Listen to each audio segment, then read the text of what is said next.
Ladies and gentlemen, introducing our contestant number 6.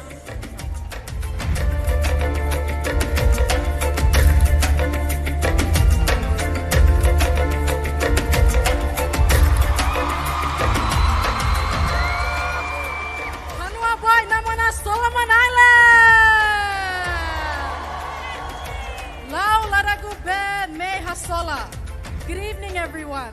We like to big flat thank you, all get tonight for allowing me the opportunity to stand before you all.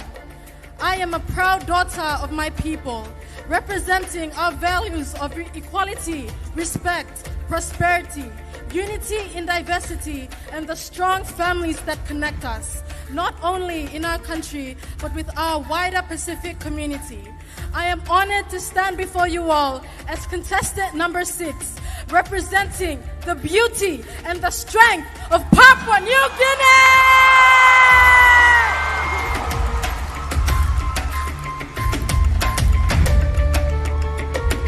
Miss Papua New Guinea is currently pursuing law studies at the University of Papua New Guinea, driven by a passion to contribute meaningfully to her community and her country. She is honored and privileged to represent her country at the Miss Pacific Islands pageant this year as Papua New Guinea celebrates her 50 years of independence as a nation.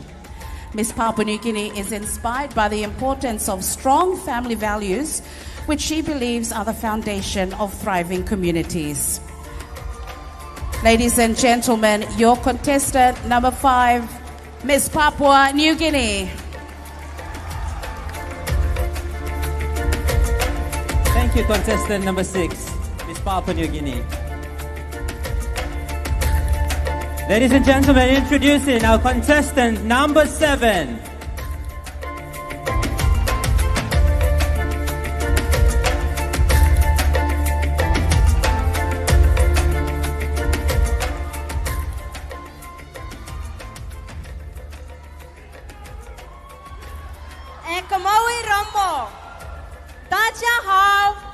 Good evening, everyone.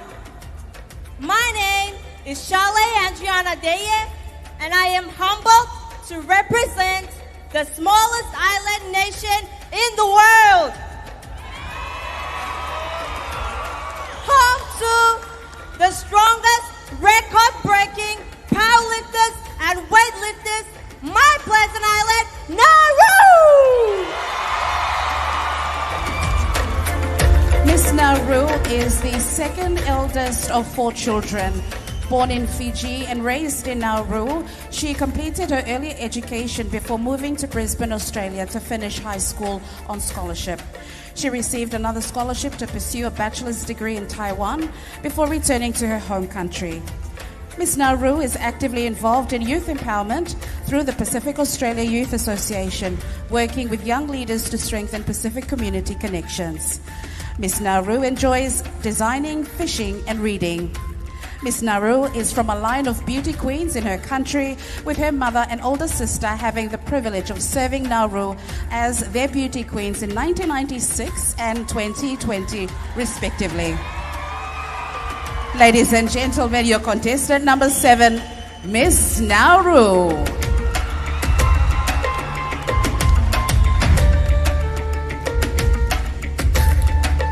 Our final contestant for tonight, contestant number 8.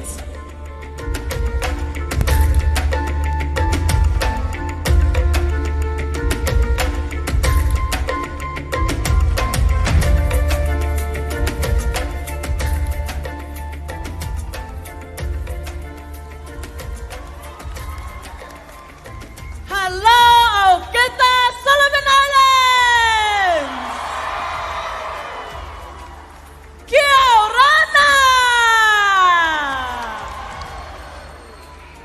I am Ngataperu Marie Mawate, 22 years of age, and proudly bringing you swaying hips and pulsating drum beats from my people of the Cook Islands!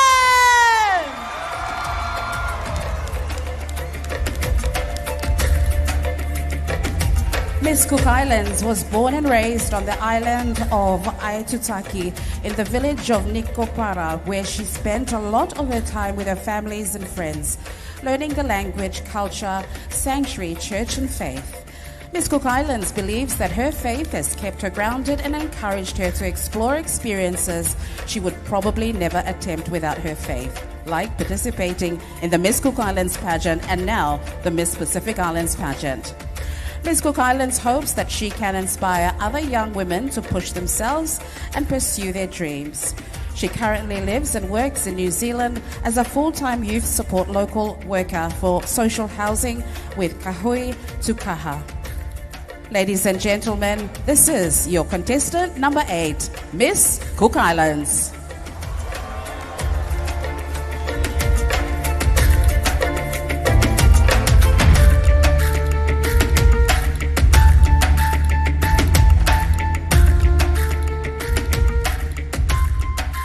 Thank you, Miss Cook Islands. And there you have it, this year's contestants.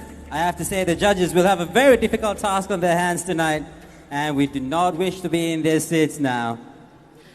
And just before we come to another very important part of our program, just before we continue the show, I would also like to make mention with the opening routine and the dance we just saw, I would like to acknowledge Paranga Collections for the outfits of our 8 beautiful contestants. Thank you very much to Paranga Collections. And now, Colin, it's time to introduce our 2 panels of judges. The first panel is the main pageant judges. The main judges are responsible for the selection who will be crowned Miss Pacific Islands. They will be looking for the contestant who is outstanding in all her appearances and categories. 5 main pageant judges. As you are introduced, please stand for the reference of the audience. Our first main judge, who is also the head judge tonight, is Mr. Jerry Blunt. Mr. Brunt, can you please stand? Thank you very much. Jerry Brunt of Korean Samoan heritage. Mr. Brunt is a seasoned Samoan lawyer with 29 years of experience as both a barrister and solicitor. He serves as honorary consul to Samoa for the Republic of Korea. Alongside his legal career, he and his wife co-own and operate Orator Hotel, a 15-year-old boutique establishment where he also works as an executive chef, a role that he earned him a spot on the Robert Oliver's TV show.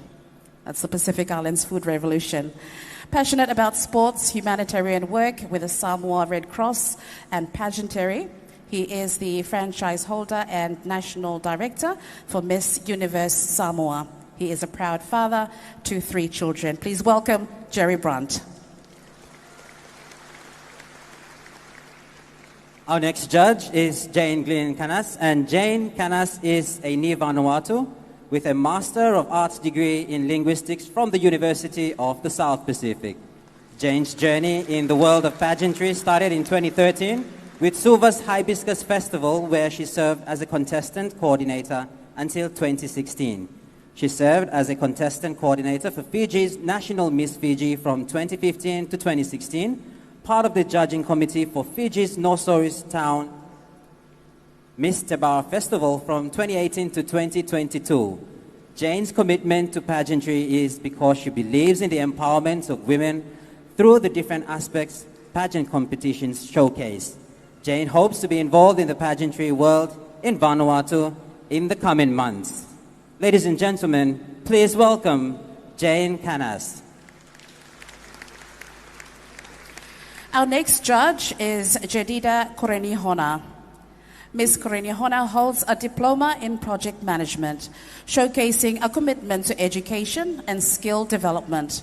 In the world of pageantry, she was the proud winner of a local pageant in Matanao, Davao del Sur, a finalist in Miss Universe Philippines, not once but twice, in 2021 and 2022. Ms. Korenihona is a professional model and event host and serves as a guest speaker at various youth events. Beyond the runway, at the stage, Jedida is deeply committed to community service. Coming from the Philippines and Solomon Islands, please put your hands together for Jedida Korenihona.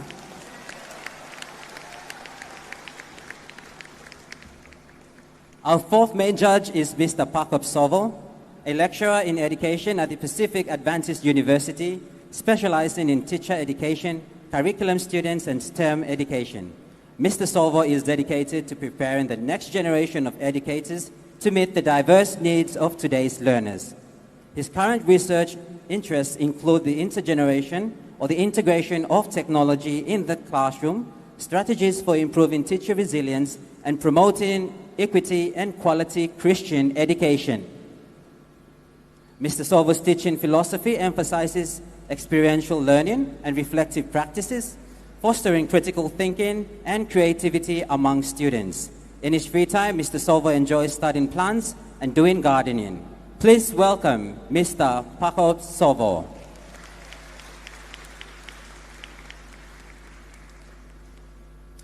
Ladies and gentlemen, our next judge is Mrs. Tupou. Hails from the friendly islands of Tonga and has been in the beauty industry for more than 30 years. She has 6 beautiful children, and in addition to family commitments, Anna is a successful entrepreneur and operates her own spa and beauty salon right here in the heart of Honiara. One of Anna's greatest achievements is making history by being the first ever Tongan to be crowned Miss South Pacific 30 years ago in 1995. Ladies and gentlemen, please welcome Mrs. Tupou. Our second panel of judges is the Special Awards judges. They will select the best design showcase tonight, and this is in recognition of the designer's creativity, originality, design, practicality, and craftsmanship. These scores, however, I emphasize, do not count in the selection of the Miss Pacific Islands.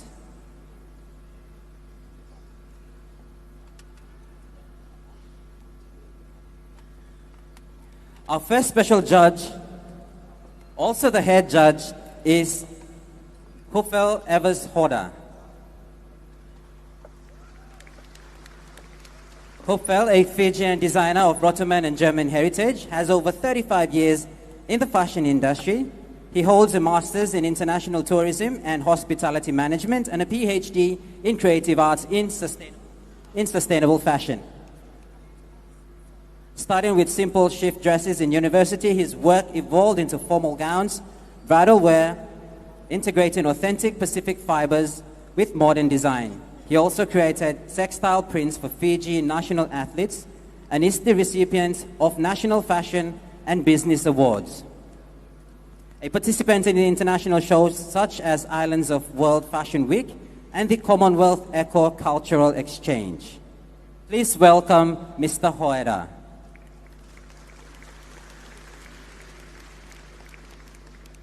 Our second special judge is Kitty Williams Saunders. Miss Saunders, born in Little Rock in Arkansas, United States, is a dedicated community leader and entrepreneur. Educated in the Solomon Islands and in Australia, she earned a Bachelor of Nursing from Sydney before managing and owning several businesses across the Pacific, including kindergartens and retail shops. She was trained in France and other international institutions and hosted TV, food, and travel shows, including Kitty's Kitchen, from 1998 to 2022.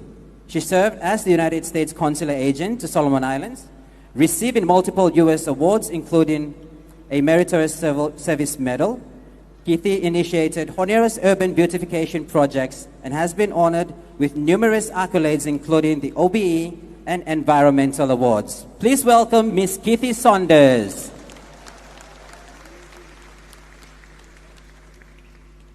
Our third and special judge is Mr. Alex Kaukura, born in Rarotonga, Cook Islands, and of Mauikian and Aitutakian descent. Mr. Kaukura studied fine arts and design at the Manukau Institute of Technology, focusing on fashion design and minors in business management and photography. Mr. Kaukura gained recognition by winning national competitions in Rarotonga and blending national and traditional Cook Islands materials with modern techniques are showcased in the Plumes of Paradise gallery installation. Now as the Design Business Director at Dressed by Dashin Group, Australia's leading fashion retail design agency, he directs creative and strategic projects for major brands like David Jones, Kathmandu, Sports Girls, and Just Jeans Group. Please welcome Alex Kaukura.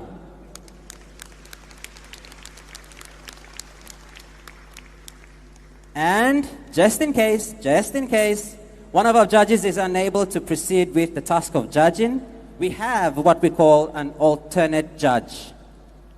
Spare tire, yeah? Oh well, one fellow aside, yeah? So our alternate judge is Fiona Teama. Miss Teama holds a bachelor's degree in tourism and hospitality management from the University of South Pacific and is an alumni of the prestigious U.S. State Department-sponsored Tourism Professional Fellowship East-West Center. Please note that our other special awards are determined by the public at large, the committee, and contestants. This includes Miss Photogenic, Miss Personality, the People's Choice Award, and the National Tourism Award. So we have other awards on the side. And on to our scrutineers. We have scrutineers in the house to make sure that we run a very transparent show. Introducing our scrutineers who will be tallying our scores tonight. Our first scrutineer is Pamela Neisel, CEO of the Institute of Solomon Islands Accountants, ISIA. She worked as a professional accountant with Morris Chartered Accountants prior to taking up this role at the Institute. Apart from her professional work, she is a strong advocate for women empowerment, who firmly believes that empowering women is not only a call for equality, but a prerequisite for good governance and sustainable development. Ladies and gentlemen, a round of applause for Pamela Neisel.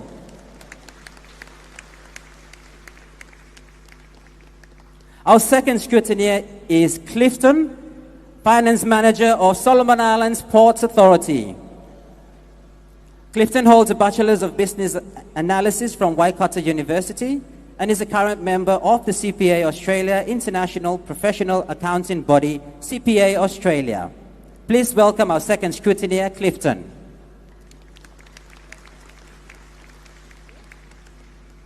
And there you have it, our judges and our scrutineers. It's time for our next category. It's the wrong category.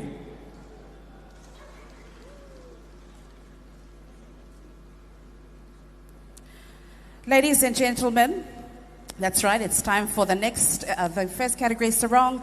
And the sarong must be a one-piece, 3-yard fabric, practically tied in a creative way for wear to the beach and culturally sensitive to society. Be worn in time to swim in and must not be held together by any buckles of any kind. And now please welcome the contestants in their sarong swimwear.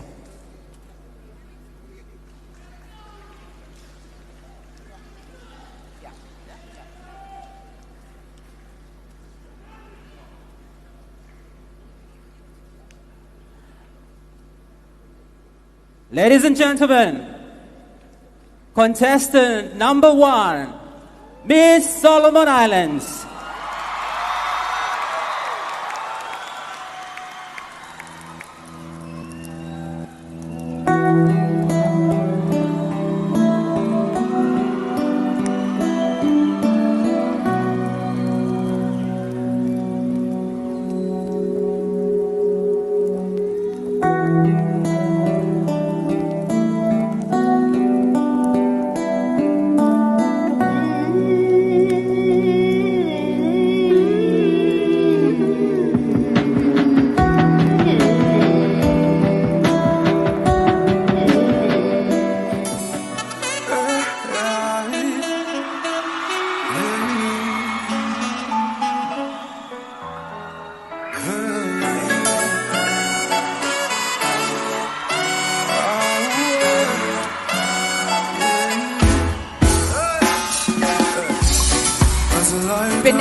Son, a golden embrace, the Pacific Whisperers, with timeless grace. A sarong dances in the ocean's breath, giving life to Pacific women. Miss Solomon Island Sarong is a reflection of many adversities and challenges that women in the Pacific encountered in their lives.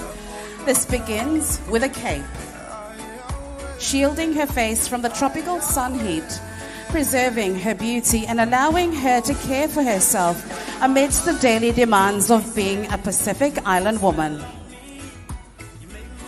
With a simple twist, the sarong transforms, preparing her for a refreshing dip in the turquoise sea. Shimmering in the waters, her sarong reveals a mosaic of broken glass, jagged, imperfect, yet undeniably beautiful. Each fragment reflects the struggles of Pacific Island women, symbolizing resilience and transformation. Removing the cape from her head, she unveils her face to the golden light. With a twist of fate from her back across her left shoulder, tied to the first knot at the chest, followed by another tie at her right hip, an emblem of simplicity, practicality, and elegance. Broken glass serves as a reminder of life's impermanence, turning challenges into catalysts for change and reminder of the beauty in oncoming adversity. The deep blue mirrors that vast ocean that unites Pacific women, while vivid red, yellows, and greens celebrate the rich diversity of Pacific cultures and races. Together, twists and knots of the sarong signifies powerful leadership through diversity and adversity. Finally, she untwists the back of her sarong, letting it drape loosely, revealing a sunset through the horizon, indicates that even though many challenges we have encountered in life, there is strength within to strive. This signals the end of her day and her return to the village to rest and unite with her family. The sarong has adapted with her from work to water, from the sun to the sea. It is the rhythm of her, guided by seasons and the tides, mirroring the strength of the Pacific Island women who navigate diversity and adversity with adaptability and grace.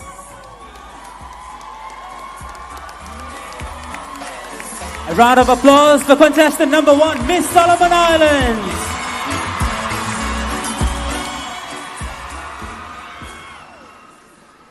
Introducing contestant number 2.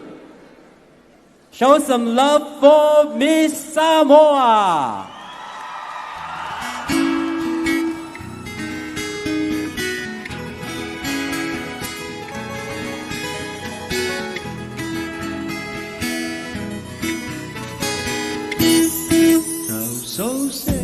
Miss Samoa Sarong is a tribute to renowned women leaders of Samoa who embody the theme of this year's pageant: leadership in adversity and diversity.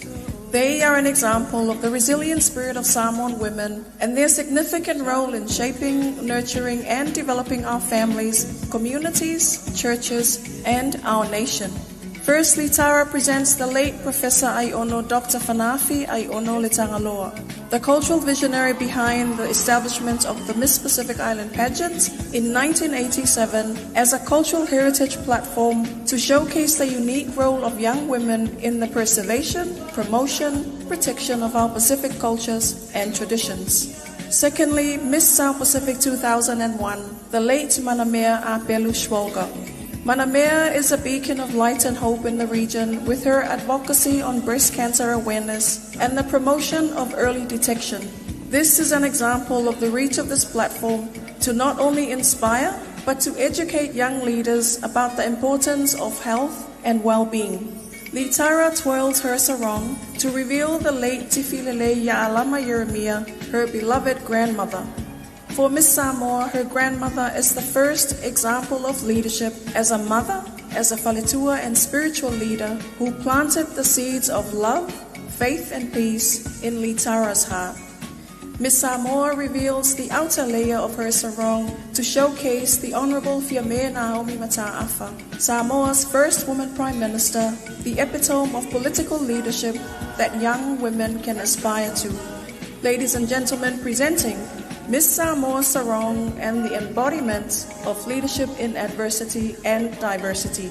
Pa'afetai te lava, Miss Samoa.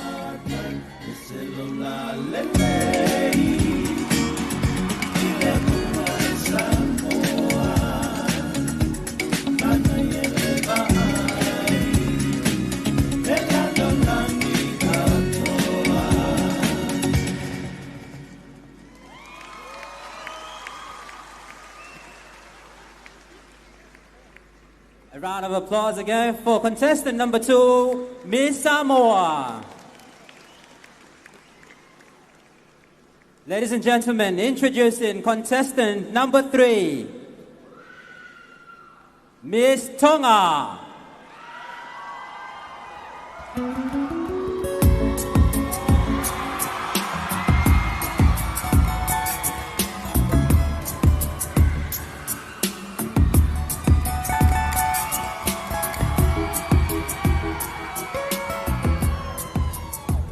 In the midst of summer heat made worse by global warming and countless adversities, Miss Tonga chooses this sapphire blue fabric which merges the sky and the ocean hues to portray an alluring touch of connectedness in nature as she enjoys a dip in the Pacific Ocean.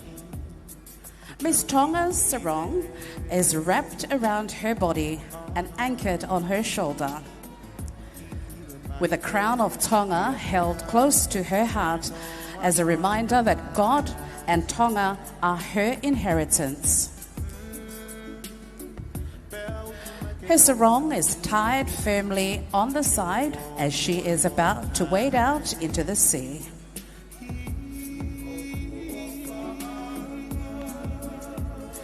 Just as loosely as the knots are tied around her, so is the attitude of relaxation one should embrace as the waves and its coolness caress her body, calming your nerves and anxieties. Stepping out of the water onto the shores, Miss Tonga unites a knot to reveal a stunning and rare creature which Tonga claims as its own, as was born in its waters, the albino calf. A testament of life's adversities may mold us into something new as we learn to adapt to the changing tides of time. As the mother whale leads her newly born in a journey to the unknown, so should we, women of the Pacific, stand ready to lead younger generations as they face challenges. As the sun sets and it's time to head home, Miss Tonga changes her outlook with a final twist that firmly anchors her belief and trust on traditional values of her ancestors. As she releases the fear and restrictions often induced by culture and public opinions on women, and allow her strength and confidence to soar, with a dove clinging to every hope to carry us to new insights, new heights of strength, and resilience, overcoming any obstacles in life.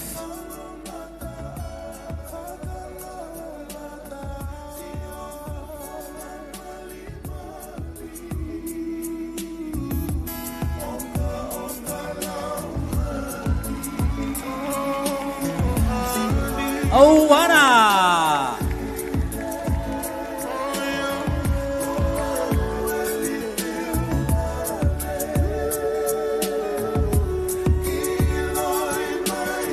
Ladies and gentlemen, another round of applause for contestant number 3, Miss Tonga.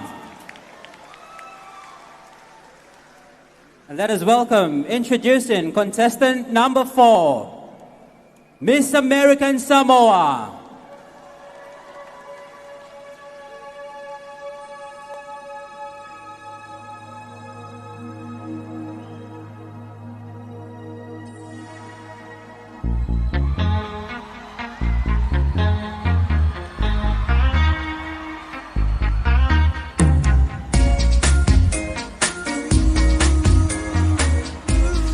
Inspired by the legendary seafarers of the Pacific, Poliana Sarong is a tribute to the Ngaualofa, a double-hulled Polynesian voyaging canoe, which symbolizes resilience, wisdom, and the unbreakable spirit of our ancestors who navigated the vast Pacific waters. Seamlessly blending ancient canoe motifs with modern craftsmanship, this piece embodies the pageant's theme, leadership in adversity and diversity.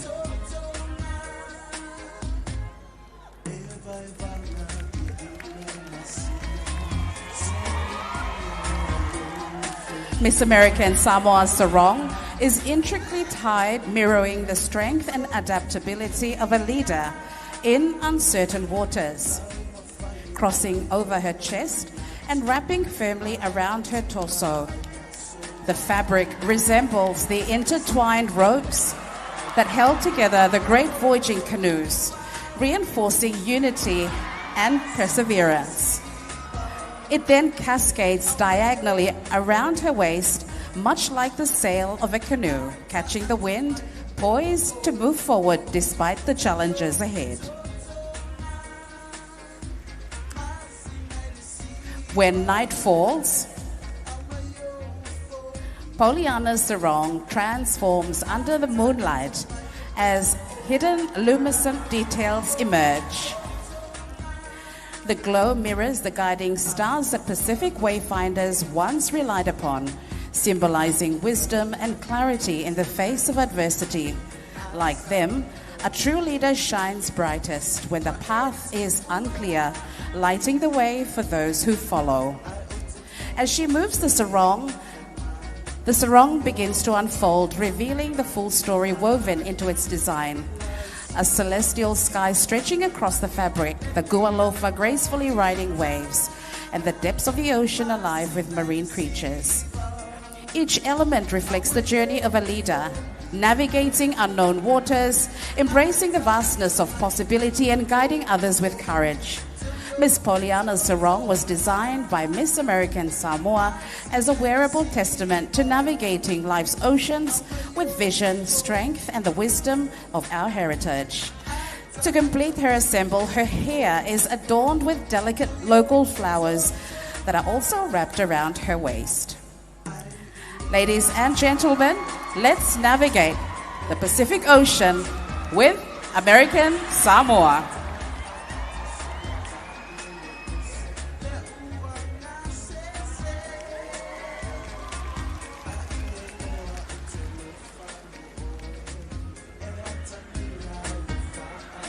Thank you to us, Miss American Samoa. Introducing contestant number 5, Miss Kiribati.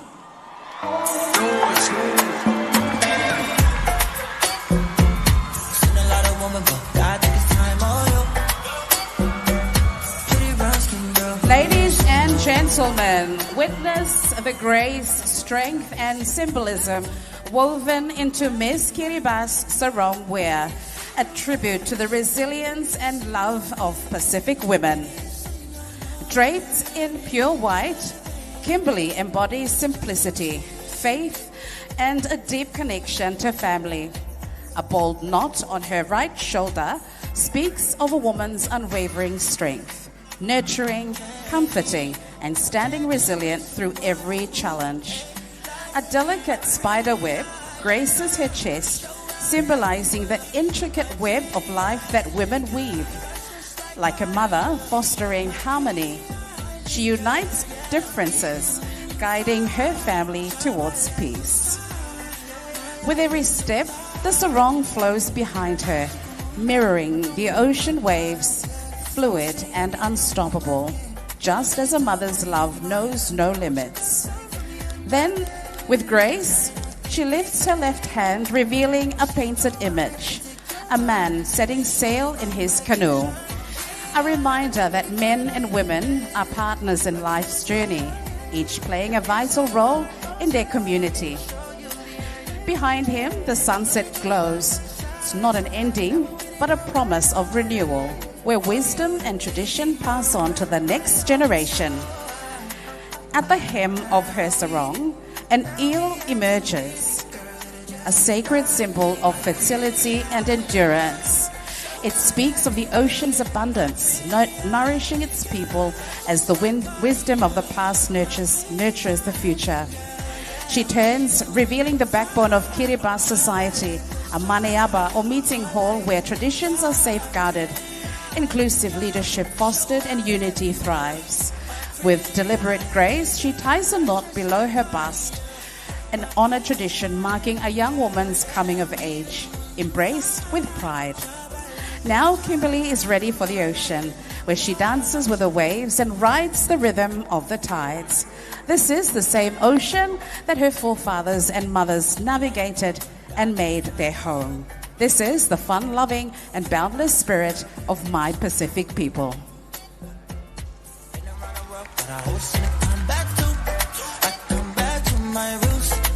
Thank you, contestant number 5, Miss Kiribati.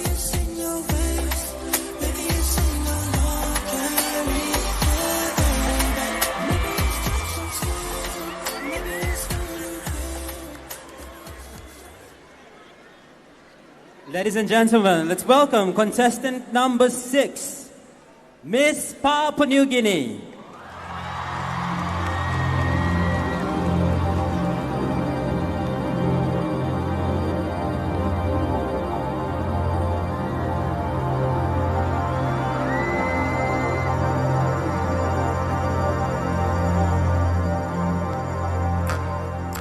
Embodying the spirit of her homeland, Miss Papua New Guinea's sarong is inspired by 5 different species of birds of paradise.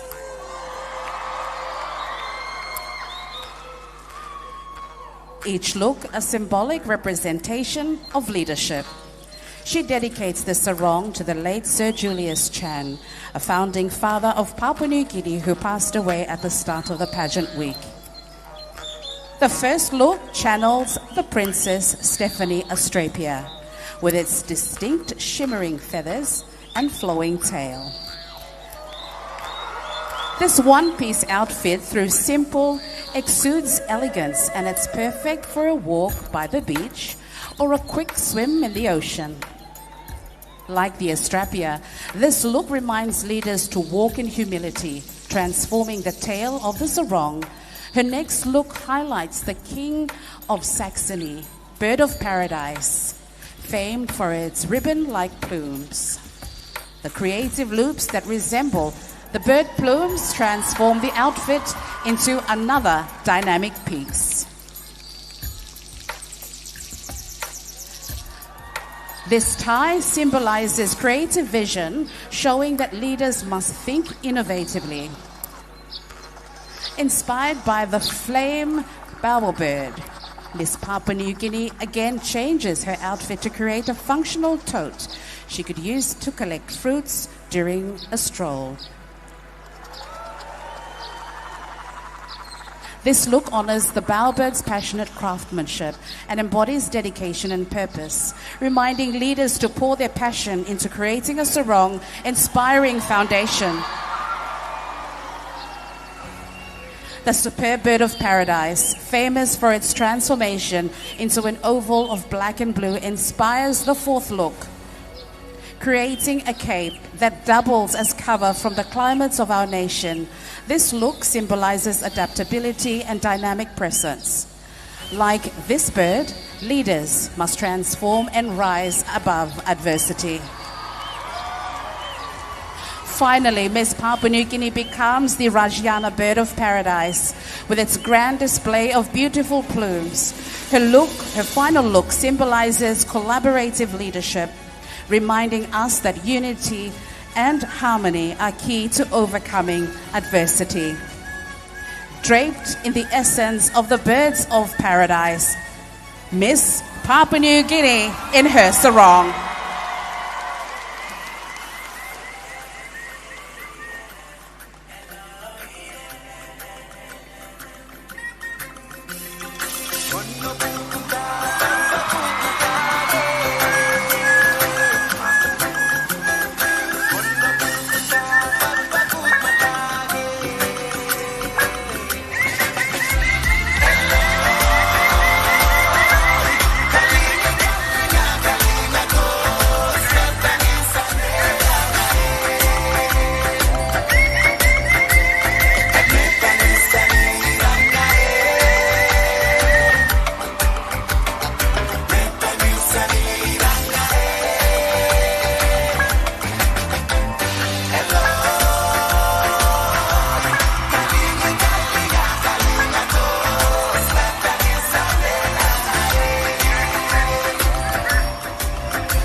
Thank you, contestant number 6, Miss Papua New Guinea. Introducing contestant number 7, ladies and gentlemen, Miss Nauru.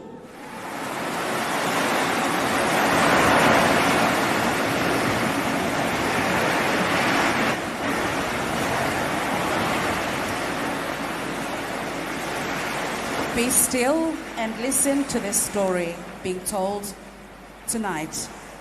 Miss Nauru wears a lava lava design that tells a story of how the lava lava came to being in the Pacific Islands and how it has evolved with the changing times. It also delivers a strong message advocating for climate change, our biggest threat.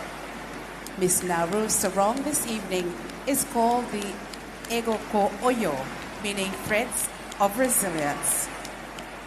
Miss Nauru wears the sarong, a simple fabric that is well known across the Pacific. Just as Miss Nauru's sarong can be adaptable, it is tied around her waist as she cultivates salt-tolerant crops, or as she enjoys a swim in the sea or shield her from the sun's harsh rays. We too can adjust and thrive.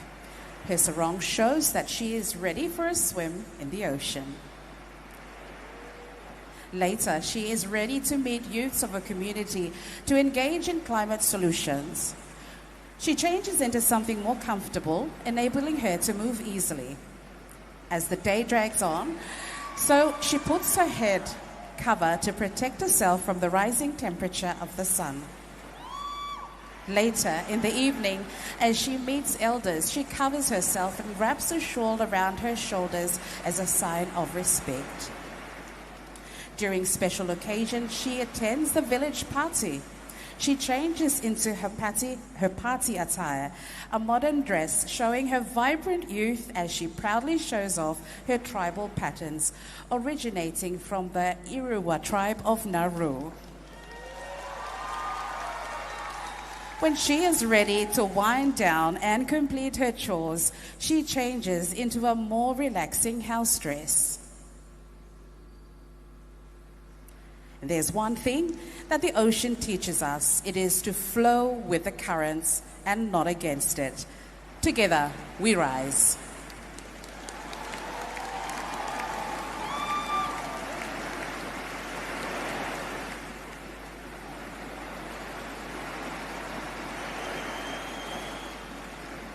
Thank you, contestant number 7, Miss Nauru. Let's welcome on stage contestant number 8, Miss Cook Islands.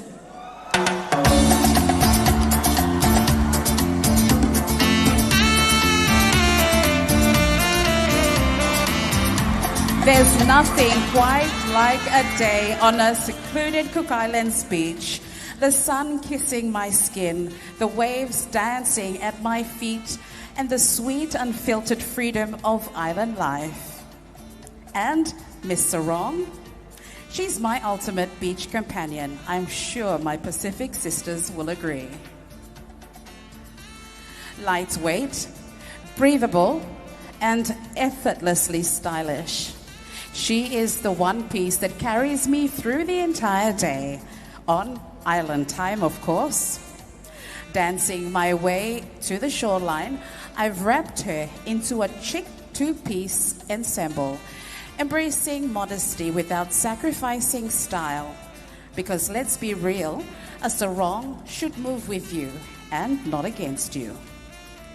Now look at these orchids. It's hand-printed across the fabric. My favorite flower blooms in bold strokes, each one unique yet thriving together. Orchids are warriors, surviving the toughest conditions, just like us. They endure storms, grow through adversity, and bloom when the time is right. And when it's time for a swim, a quick adjustment transforms Miss Sarong into an ultimate swimsuit, and a sneaky glance to make sure I'm alone.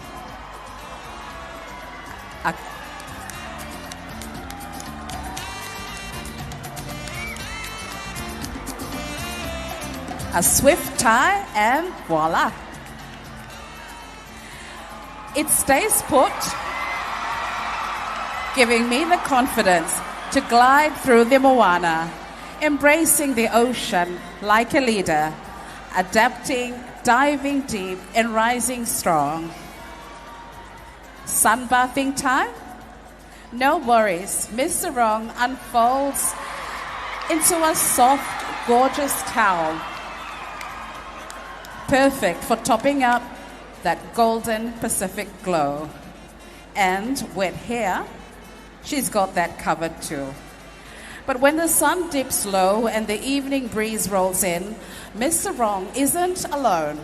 With a few elegant twists, she transforms into a flowing evening dress, effortlessly graceful, a reminder that we too can adapt, transform, and shine. Like the orchids on the sarong, we each bring something beautiful to the world. Through diversity, through adversity, we don't just stand, we bloom. Kia orana e kia manuia.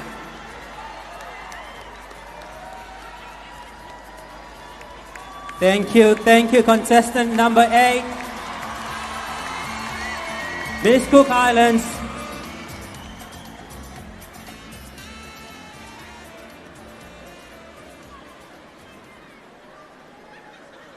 And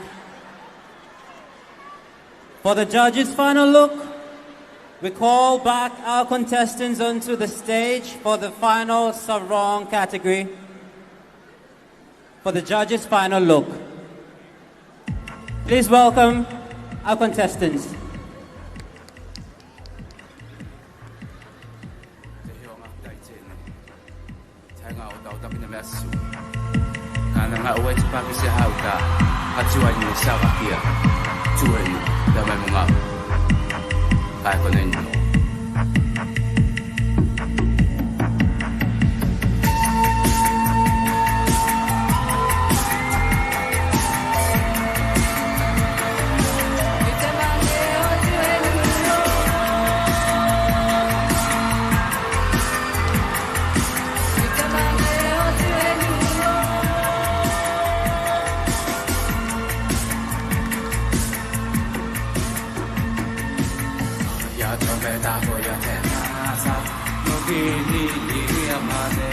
Thank you, ladies.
My time here in the Solomon Islands has truly been amazing. This place has truly lived up to its name as the Happy Isles. I feel very grateful and deeply blessed to be representing my country here and meeting my contestant sisters.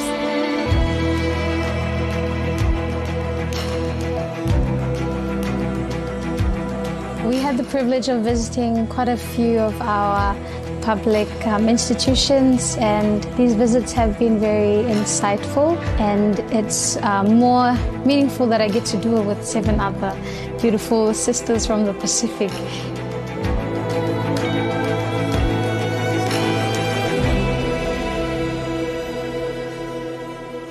Hello Olketa, my name is Elsie Polosavai.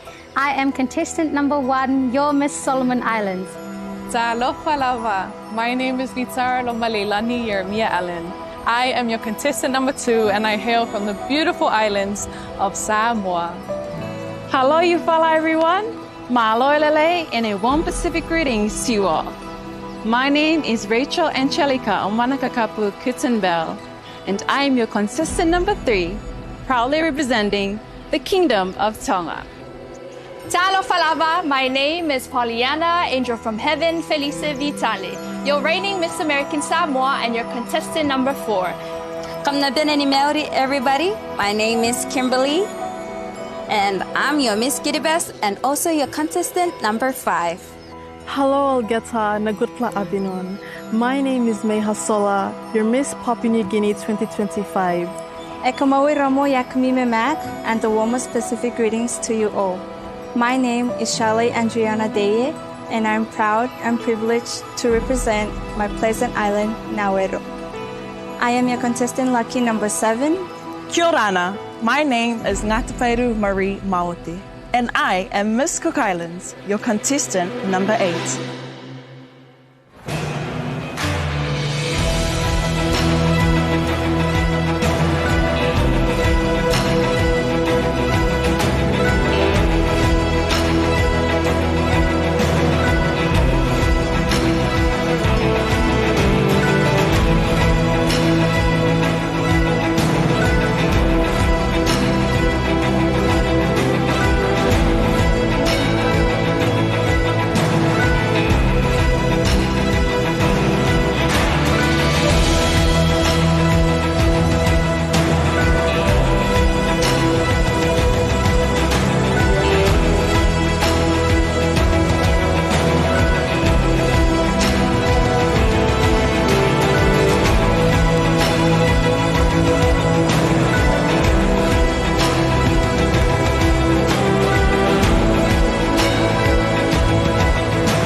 Just like all of you, my pretty island girl, yeah.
My time here in the Solomon Islands has truly been amazing. This place has truly lived up to its name as the Happy Isles. I feel very grateful and deeply blessed to be representing my country here and meeting my contestant sisters.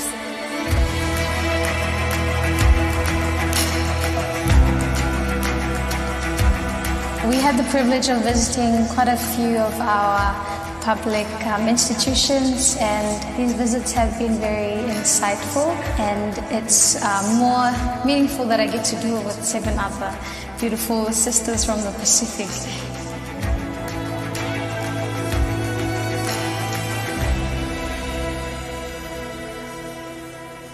Hello, Keta. My name is Elsie Polosavai. I am contestant number 1, your Miss Solomon Islands. Talofa lava. My name is Litara Lomalelani Yermia Allen. I am your contestant number 2, and I hail from the beautiful islands of Samoa. Hello, Yufala everyone. Mahalo Lele, and a warm Pacific greetings to you all. My name is Rachel Angelica Omanakakapu Kutenbell, and I am your contestant number 3, proudly representing the Kingdom of Tonga. Talo Falava, my name is Pollyanna, Angel from Heaven, Felice Vitani, your reigning Miss American Samoa and your contestant number 4. Kamnabinani Melody, everybody. My name is Kimberly, and I'm your Miss Kiribati and also your contestant number 5. Hello, Geta Nagutla Abinon. My name is Meha Sola, your Miss Papua New Guinea 2025. Ekamawi Ramo Yakumime Mac, and the warmest Pacific greetings to you all. My name is Charlotte Andriana Deye, and I'm proud and privileged to represent my pleasant island, Nauru. I am your contestant lucky number 7. Kia orana. My name is Natapairu Marie Mauti, and I am Miss Cook Islands, your contestant number 8.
dreams, they were like quiet, snoring softly beneath the earth.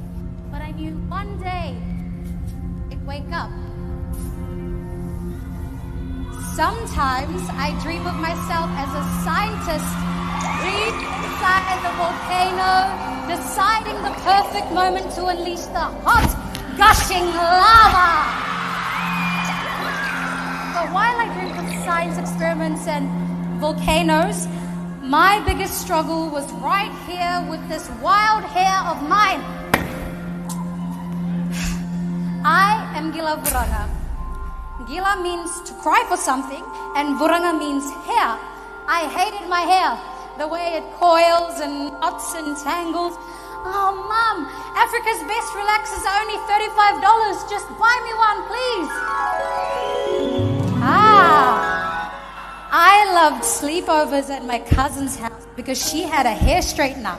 And my favorite sound is my still wool hair sizzling against pure coconut oil and the sulfurous lingering smell of fried hair.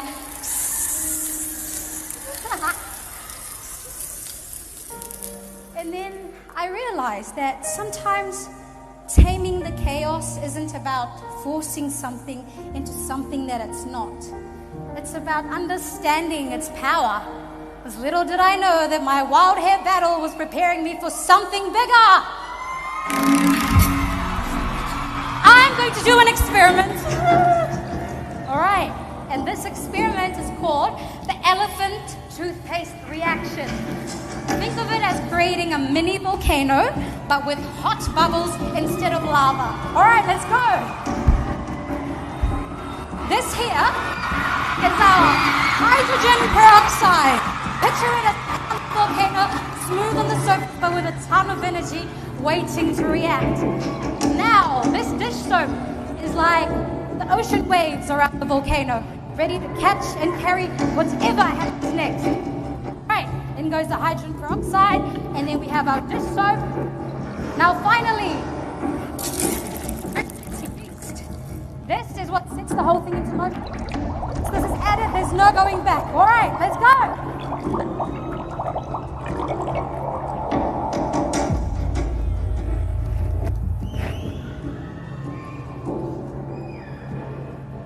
Right, what's happening here is that the yeast is breaking down the hydrogen peroxide into gas and water molecules, and then the dish soap catches the water molecules, and we have this eruption of bubbles. It's almost like a volcano right here on stage. Let's give a big round of applause for Stans! Woo!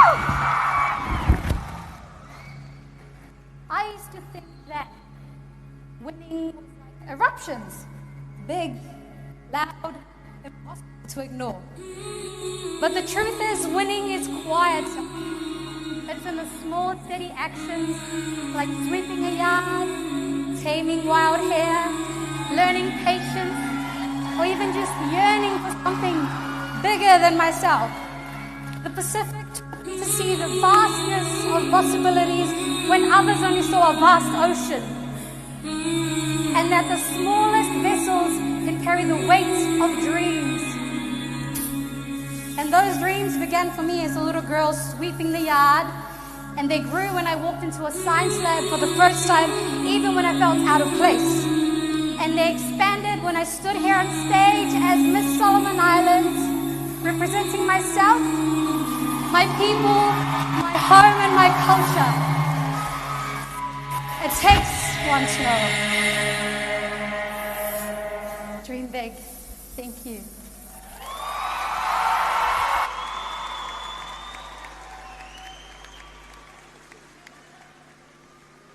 Thank you to Miss Solomon Islands.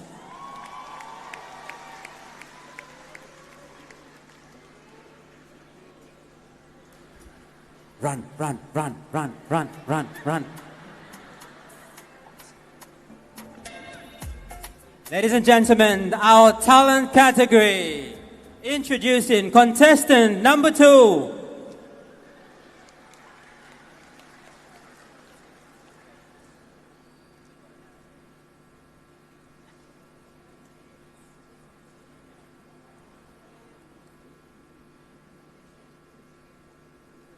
Ibiara start again. Ladies and gentlemen, introducing contestant number 2, Miss Samoa.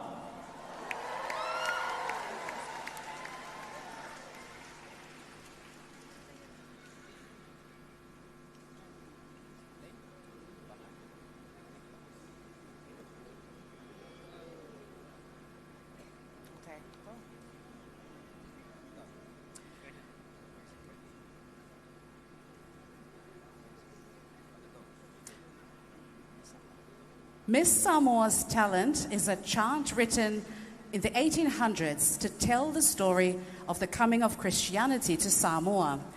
Tonight, she performs this traditional chant to showcase the vision and foresight of our people.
Another round of applause for contestant number 2, Miss Samoa.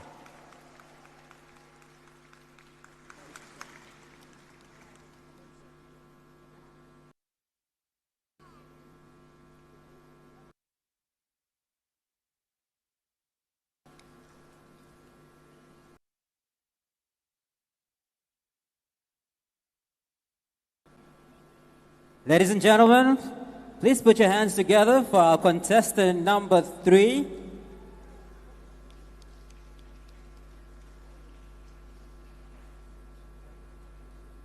Run, run, run, run, run, run.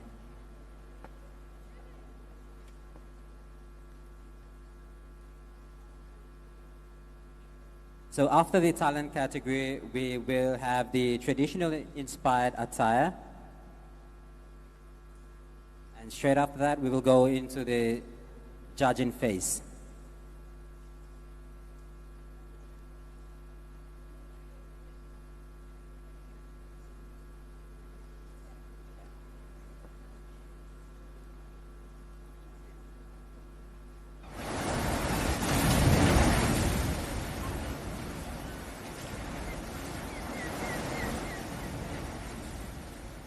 Tonight, beneath the expanse of our shared Pacific sky, we honor the timeless strength of Pacific women, pillars of their families, communities, and nations. Like the deep-rooted kava plant, they draw strength from the land and nurture life through their resilience and grace. The kava ceremony, sacred and unbroken, reflects this strength. As the roots are pounded and the kava ball is passed, a circle of unity is formed.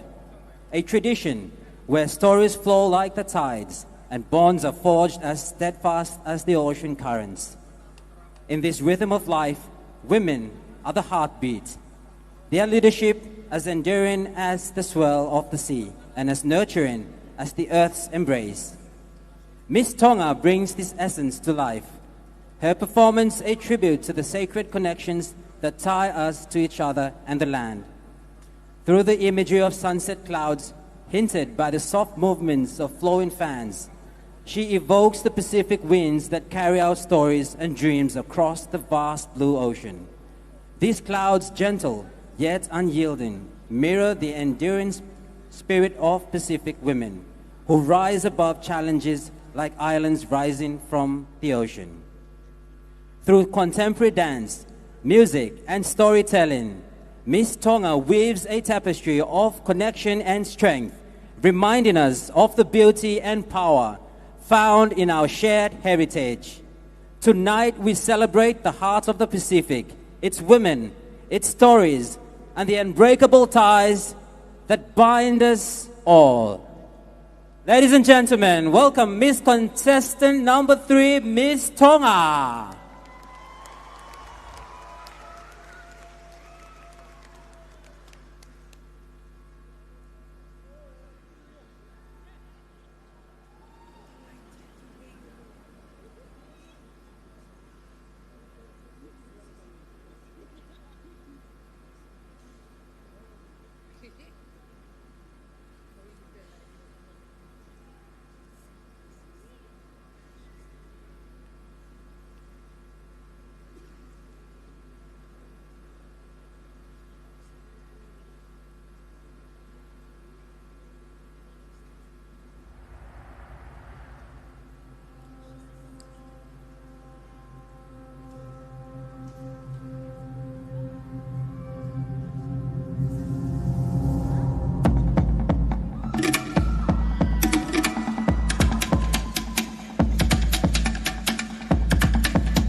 Ladies and gentlemen, contestant number 3, Miss Tonga. A round of applause.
So we have the talent category.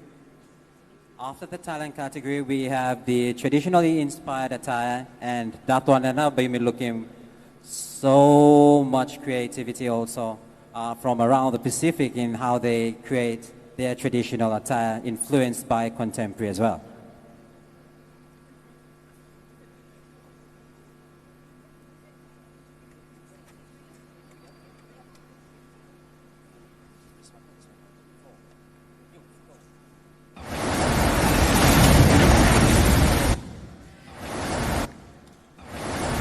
Ladies and gentlemen, introducing contestant number 4, Miss American Samoa.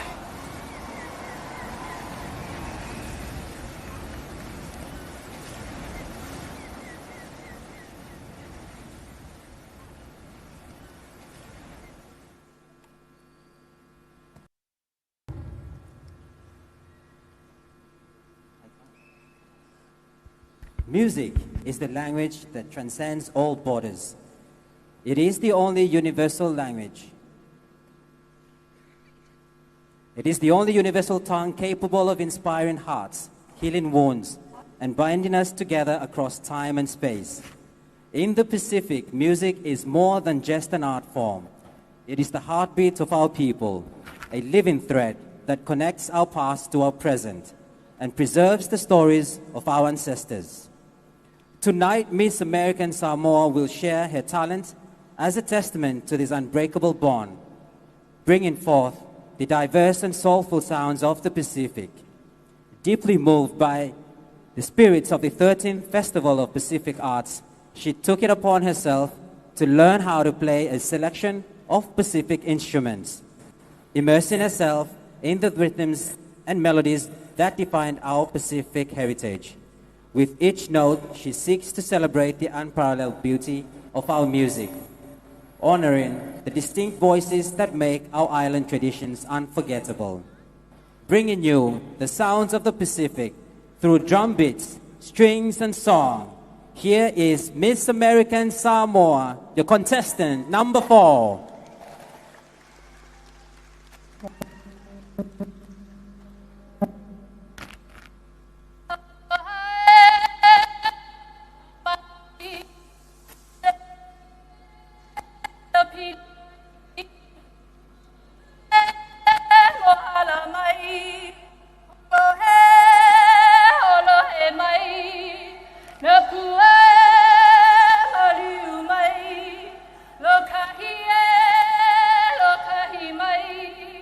Aloha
Taonua.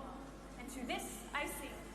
Ole Taonua, Ole Afale Umeauma, Ole Kalimani, Se Mai Uatango Pie, Pa'alai Utino, Yetasia Utanga fo Iamanino,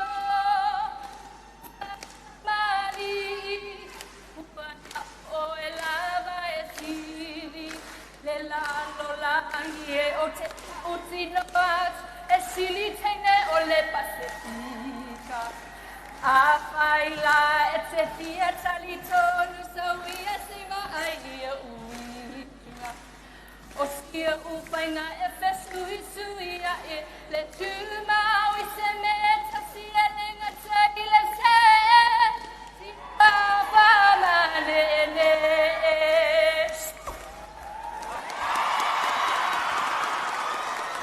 Thank you very much, contestant. Miss American Samoa, contestant number 4.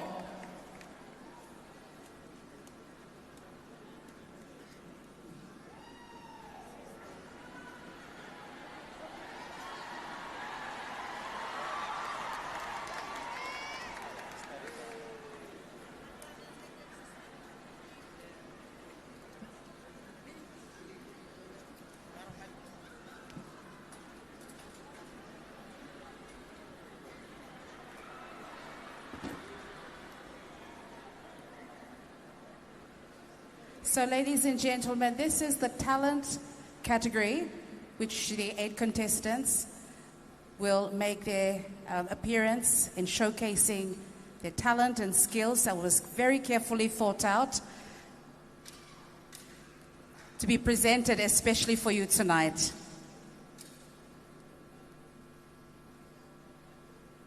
With one more category to go later on tonight, and that's the traditional inspired attire. And then very soon we will have also the final performance from our very Miss Pacific Islands with her final performance tonight. So that's coming up this evening.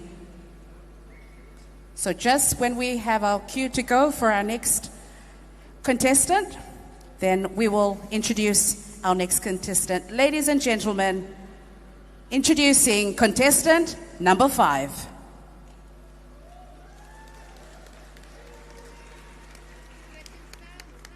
Hello, Ageta. I take you on a journey through the heart and soul of Kiribati, our traditional dance, Te Maie, history told through movements, values expressed in every step, and a deep connection to land and ocean that have sustained us for generations. For centuries, Te Maie is a symbol of identity and unity, passed down through storytelling and celebration. Each movement carries meaning. Each beat echoes ancestors' wisdom, and each performance a tribute to the strength of our Pacific spirit. Tonight I bring to you 6 distinct dance forms from the northern, central, southern islands of Kiribati in a masterpiece. Te Buki, a dance of elegance and grace, performed to highlight intricate hip movements accentuated by our traditional grass skirts. Bino, a seated dance, the foundation of all Kiribati dances, where storytelling unfolds through expressive upper body movements. Kayamato, a dance of strength, defined by steady and deliberate steps, embodying the unshakable spirit of my people. Taupatsiva, introduced by Samoan missionaries, this fusion of tradition and influence blends powerful movements in a mesmerizing display of fluidity. Banaba dance, a dance with dynamic gestures and rhythmic footwork that reflect cultural richness of Banaba Island in Kiribati. Kabus, this talent culminates with this dance of precision and skill, where fast hip shaking and tiny crawling steps showcase the intricate beauty of Kiribati. Through Te Maie, I invite you to witness the strength and leadership of Kiribati, qualities that shine even in the face of adversity. Let it be clear, we are still here. We are proud, and we will continue to thrive. So tonight, as I mimic the frigate bird gliding high, May you feel the heartbeats of my people and be inspired by the power of a culture that dances with purpose, pride, and passion. Kambrabwa, Tagyo Tumas.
Thank you very much, contestant number 5, Miss Kiribati.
50 years ago, a nation was born, a land of 1,000 tribes, 1,000 tongues, and one unbreakable spirit, Papua New Guinea. Tonight, Miss Papua New Guinea will celebrate not just history, but identity, not just independence, but unity. Miss Papua New Guinea's talent is a dramatic monologue titled Pikinini Mary Bilong Peles, which translates to daughter of the village. As she prepares for her celebration, she carries with her a simple basket. Yet within it lies the heartbeat of a nation. With every item in her basket, she tells a story of strength, of resilience, of people bound together like the strands of a woven basket. As Papua New Guinea turns 50 years this year, Miss Papua New Guinea asks her people, are we ready to weave another 50 years together? Ladies and gentlemen, representing the spirit of a nation, please welcome contestant number 6, Miss Papua New Guinea.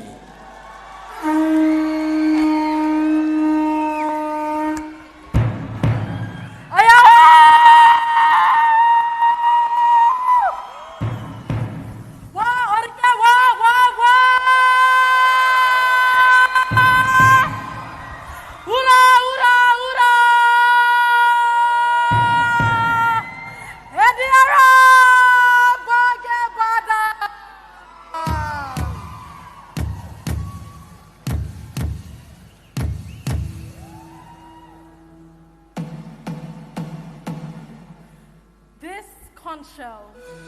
We blow the conch to call our people.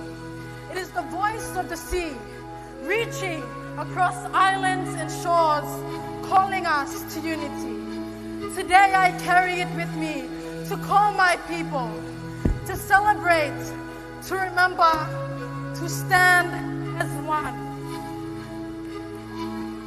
This basket, it is for food, for carrying the bounty of my land. But as I look at it now, I see it holds something greater. It is for stories, my story, your story, and the story of the land we call Papua New Guinea. This basket, it isn't just something I wear, it is my identity. It sways with me as I move, carrying the rhythm of the earth, the waves, and the wind. It reminds me of women who have walked before me, weaving these strands with love and care. This necklace, shells tell a story of wealth and connection. They aren't just ornaments, they are life. When we wear them, we carry the strength of our ancestors, the wisdom of our people. Cocoa, sweet potato, simple, strong, and sustaining, just like the people who plant them, who tend to it with love and resilience. I see it now. This basket, this cocoa, this conch shell, this basket, they are not just objects. They are pieces of my people. They tell our story from the islands to the highlands. We are different, but we are united. We are one. My people, hear me. This is our time. We must stand together. Today we celebrate not just 50 years of independence, but 50 years of unity, of strength, of resilience. This is us. This is Papua New Guinea. Are we ready to weave another 50 years together, carrying the strength of our ancestors, the dreams of our beautiful children, and the heart of our nation?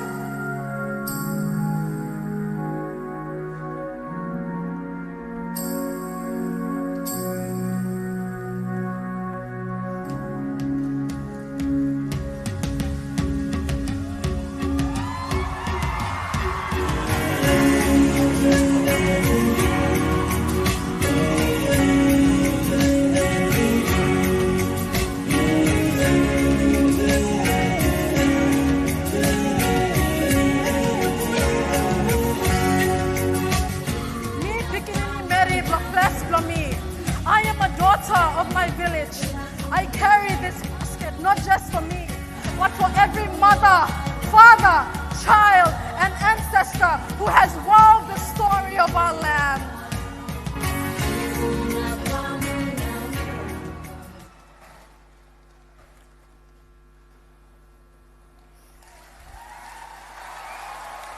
Thank you, contestant number 6, Miss Papua New Guinea.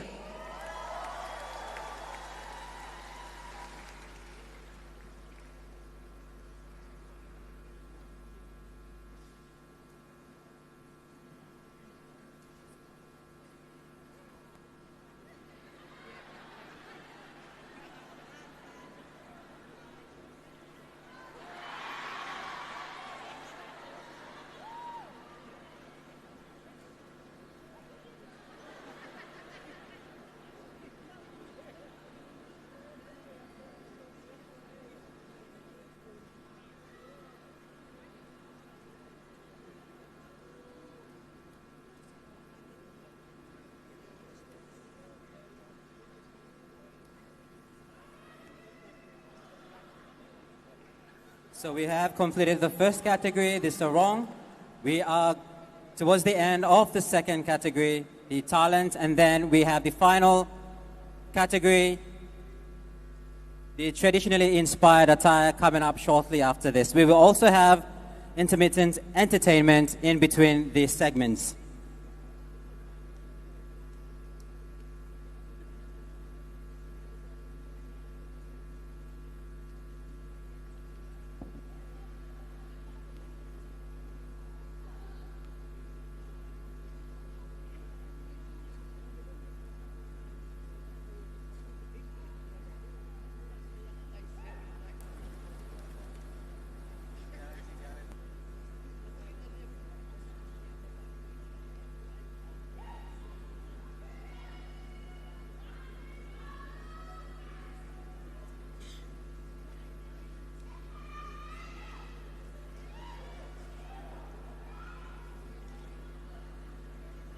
Ladies and gentlemen, introducing contestant number 7.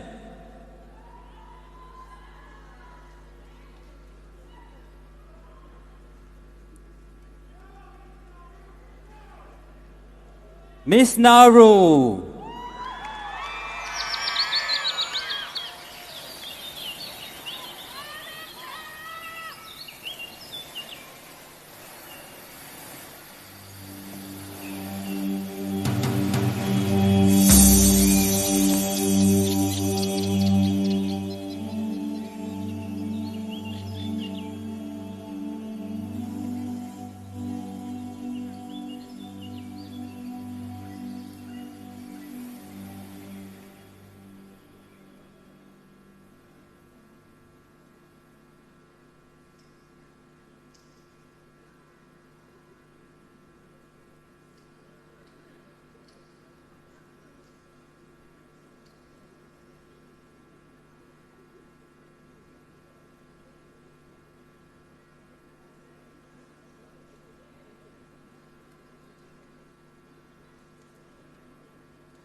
A round of applause for Miss Nauru. Welcome, contestant number 7.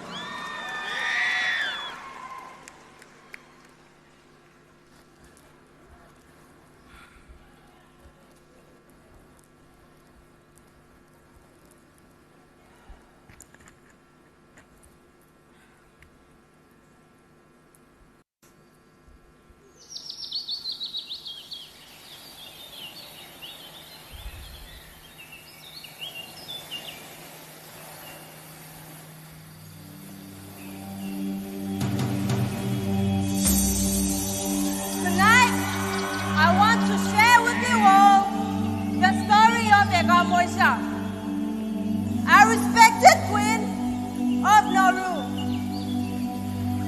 Long ago, the arrival of foreign influence to my island brought weapons, which resulted in feuds and disagreements amongst the tribes.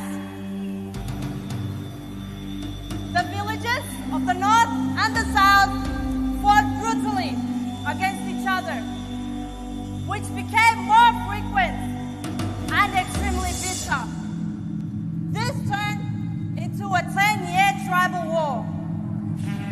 One night, the sound of the triton echoed to warn the northern villages that a group of fierce warriors from the south were approaching. Both sides were ready for bloodshed and battle.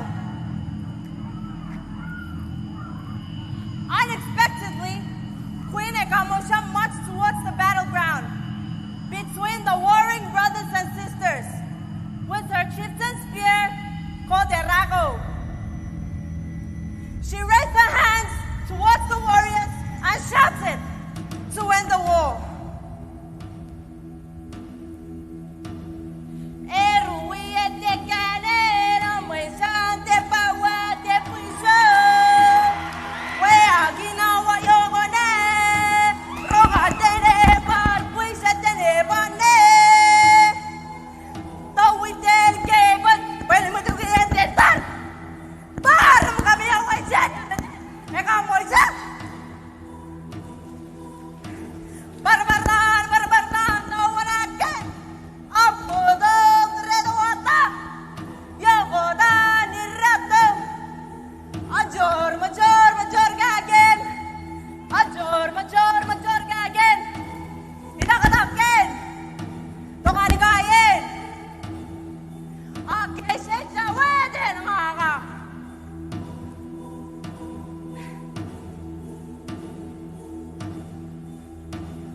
Respectfully, both chiefs withdrew their weapons and retreated along with their warriors.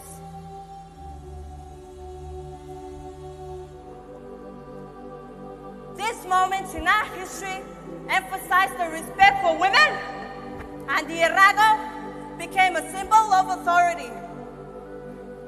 This traditional spear is a reminder of Queen Egamoisha and the tribal war.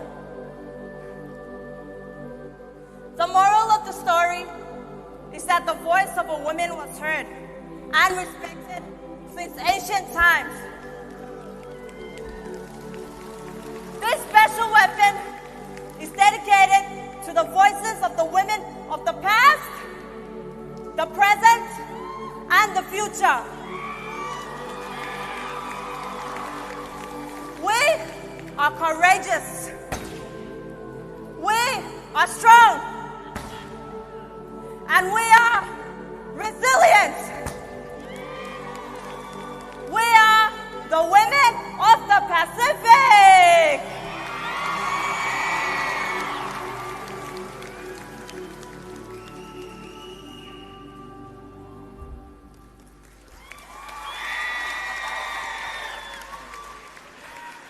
Thank you, contestant number 7, Miss Nauru.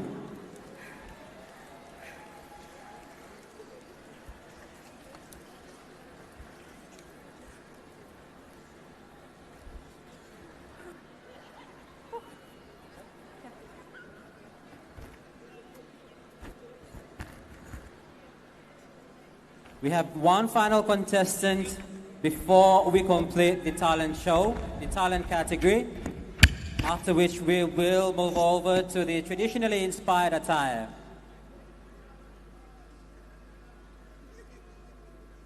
After the traditionally inspired attire, we will move on to the judging phase.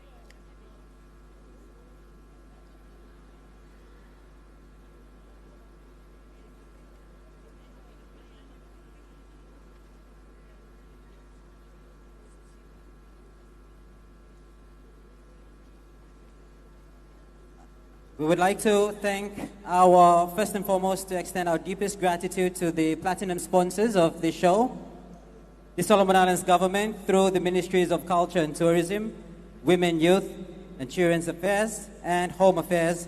We would also like to acknowledge the invaluable assistance of the Secretary to the Prime Minister, Dr. Jimmy Rogers, whose support has been instrumental in ensuring the successful delivery of this event as well.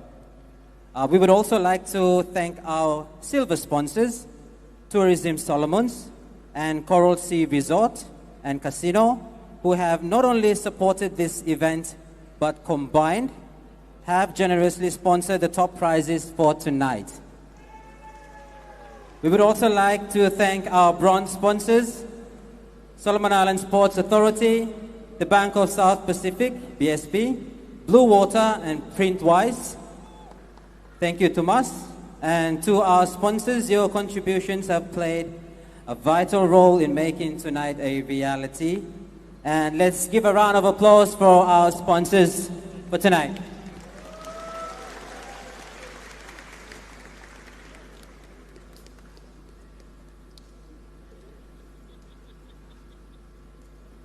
So shortly we will be having a new Miss Pacific. Crowning of the new Miss Pacific would be in the next hour. We should have the crowning after we have the traditionally inspired attire and also the judging face.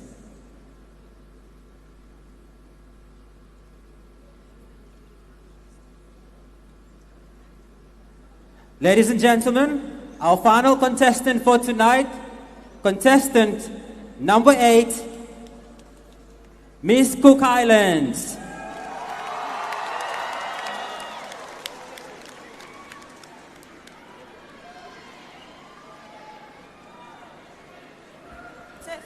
I need it on now. Thank you.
into the Solomons. Oh Lord, hearing the pen, the boys played the pipes. Such talents they had. And they even played a Cook Islands classic. Such beautiful singing and playing. Anyways, fun fact to share with you all. Back in 2020, my sister, Elsie, and I attended the same uni preparations our schooling life. What a small world is it, right? Look at us now, 5 years later, taking the stage for Miss Pacific Island! Ta-da! This is the completed version of this week, and this is called a buddy. Growing up in a household full of siblings, number 4 of the 6 children. You can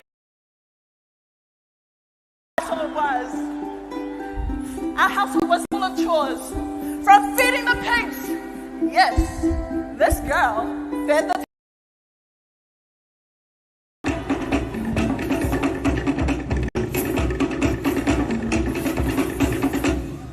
Now, we all know that this knicker broom has other purposes, right? Let me show you again.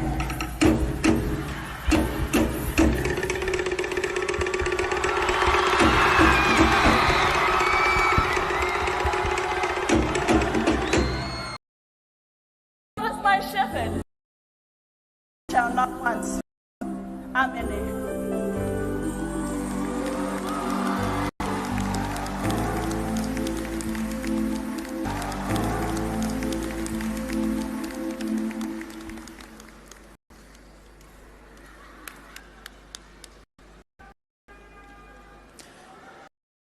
Ladies and gentlemen, the final contestant for the talent category, contestant number 8, ladies and gentlemen, Miss Cook Islands.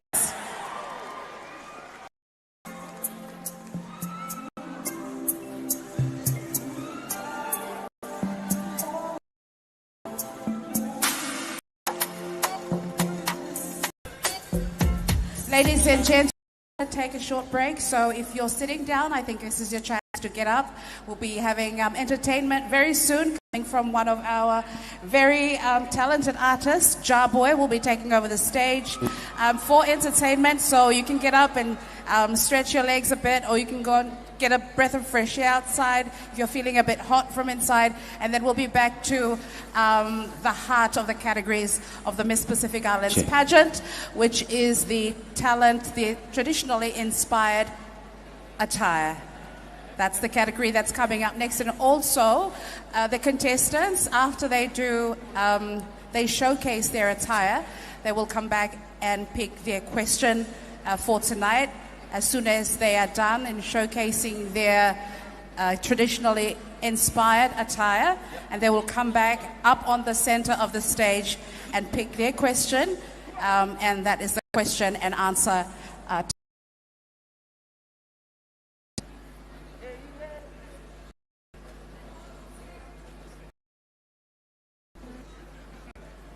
So thank you very much, ladies and gentlemen. Also, we are a big shout out as well going out to our Pacifica family who are also watching us as well from all around the Pacific. Big good evening and hallelujah everyone. As we are just about to take a short break with some entertainment, and then we'll be back with our traditionally inspired contemporary attire. Thank you. Okay, let's welcome on stage Jarboy and Jamin. How we feeling tonight, everyone? All right? Hey, yeah. Well, as I lie down to rest, I heard a voice keep saying, I tell my sin now, stay away from me. Later my die. Can't you see me? Oh, yeah, I'm drowning in love. It's a moana. I'm taking life. I'm going back down. I am where. Yeah, let's go, everybody, sing this. Yeah. You rip my heart into pieces. You put a spell on me. You make my mind go crazy.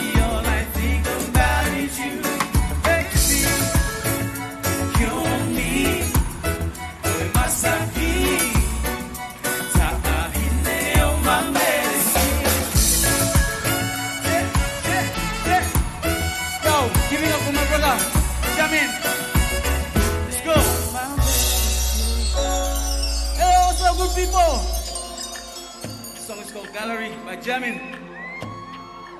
Check. Here we go. Tell me, but you me how. Yeah. You say we go back now. You me I don't go back now. No, ya take good. You not tell him so me no sad. I go more about it. No matter how sin, but me no lose things in love. Yo, oh, what I look at see right there. Kayo sakit yo sana sewa.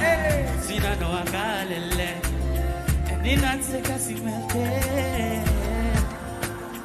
Yeah. And if you're gonna leave memories, baby, keeping me long. Everybody sing. You sabe, don't give. You got no more for long. Or get us something you want to see me now. We find them, we start long. Girl, I'm crying in my bed, cause it's messing with mine. Now by me sit down thinking you not give you longer lad. You sabi, don't give. You die long boy for long. Or get us something you want to see me now. We find them, we start long. Girl, I'm crying in my bed, cause it's messing with my head. Now by me sit down thinking you not give you longer lad. Yeah. Yes. Check.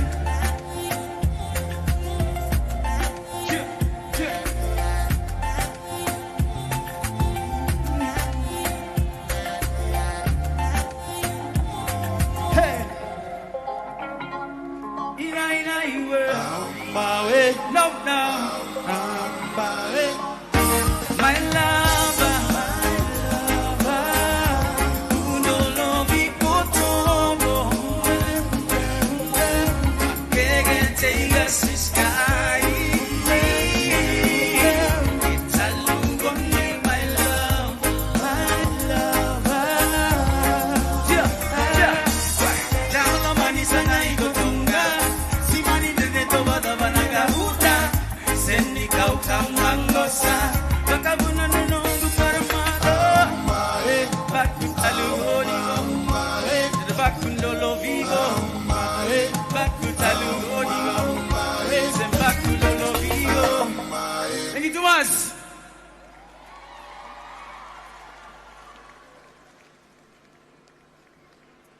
A round of applause for Jarboy and Jamin. Our next category is the traditionally inspired attire. And the traditionally inspired attire will also be followed by a question. We have 8 topics that reflect the issues in our Pacifica. And each contestant will pick their topic,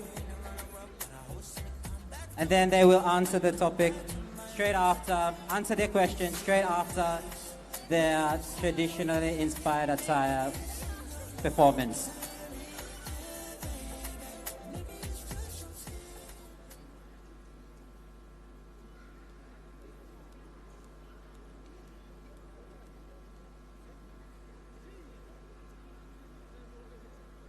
Ladies and gentlemen, let us welcome contestant number 1 for the traditionally inspired attire, Miss Solomon Islands.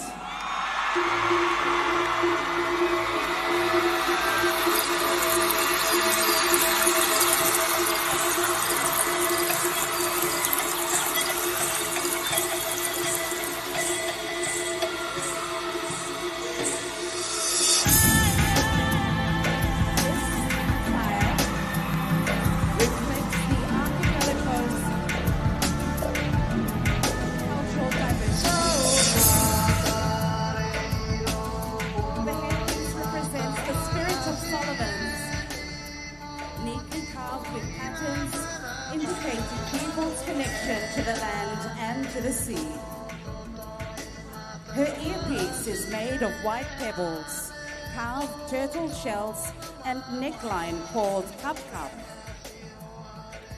Made of turmeric, which symbolizes woman's status, wealth, and authority.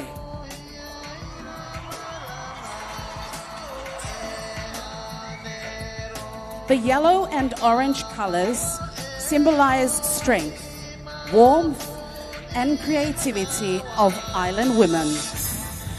Hand-printed design on the front cape is the Onga Ana Pupulu, the northern star used to navigate. Back of her cape is a frigate bird, symbolizing good fortune.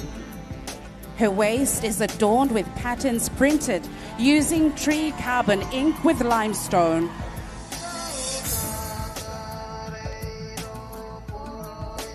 Pacific women flourish in diverse environments. Like the varu flower, which speaks of our strength and resilience.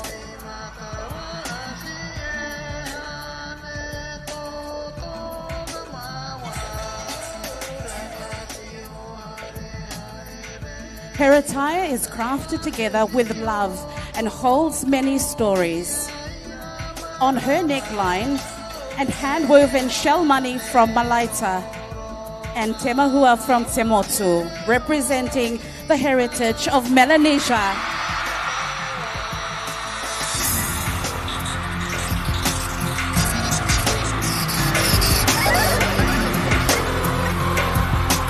The costume is made of tapa, coconut shells, and kuza intertwined with different materials. The woven mat which flows along her body reflects the journey of our ancestors.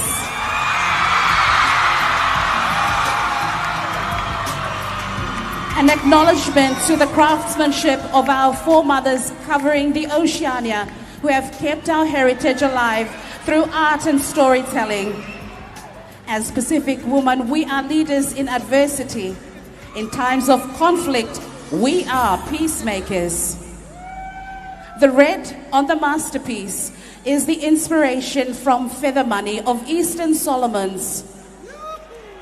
The redwood shavings on the garment symbolizes blood, life, and survival.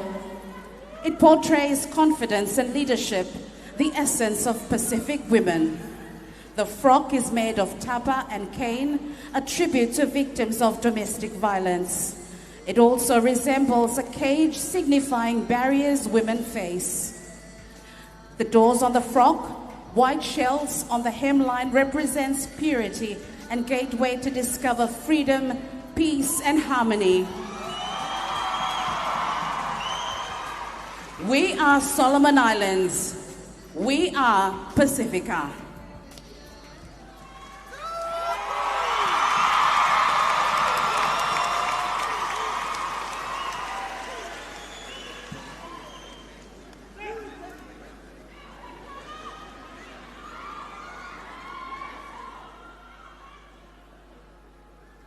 Contestant number 1, Miss Solomon Islands.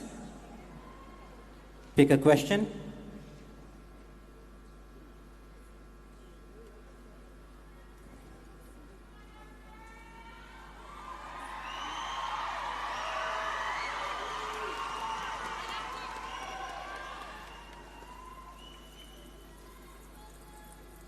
Miss Solomon Islands, your question topic is sports. And your question is, how do you believe sports can help promote gender equality and empower women and girls in today's society? Thank you for the question. I believe sports can empower women and girls in today's society because it is the one unifying thing that all Pacifica people engage in. We have always been athletes, we have always been sports players. It has been passed down through us from our grandparents and our forefathers who work hard every day to make a living. So I believe sports can empower young people because we can use it as a platform to share our culture, as in the sports that we played as kids. For example, butt and run. That was the sport I played back in primary school, which is a traditionally played sports that was inspired by cricket. And these are ways that we can share stories, talk to each other in our language, and empower one another as youth. Thank you so much for the question.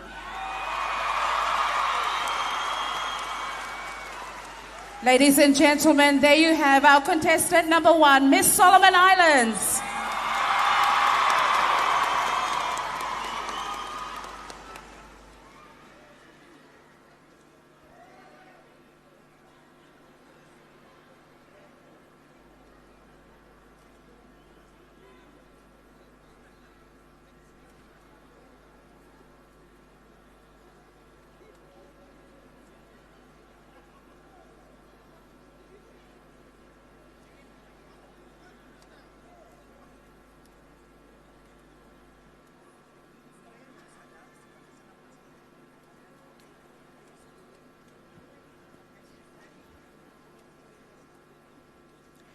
Ladies and gentlemen, we will welcome our next contestant.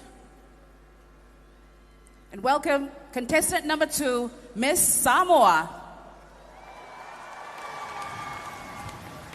Adorned in all the dignity of her traditionally inspired attire, Miss Samoa presents Litaiao Mataniu Whiangai Maleata, the arrival of and acceptance by our forebears of Christianity in Litara's humble village of Sapapali'i Savai'i in 1830. It is testament to the foresight and visionary leadership of our ancestors who believed in the delicate and harmonious existence of Christianity and Alpha Samoa. Depicted by the white isina and black fine mat, embellished with the pule shell, the Whiangai, the covenant between Samoa and God, is well established, interwoven and protected by its living culture. Litara's message, through her traditionally inspired attire, is in order to overcome adversity, our Pacific people and leaders remain steadfast and hopeful, rooted in our faith, our cultural values, and the principles of God's unconditional love. Ladies and gentlemen, please make welcome Litaiao Mataniu Whiangai Maleata, Miss Samoa.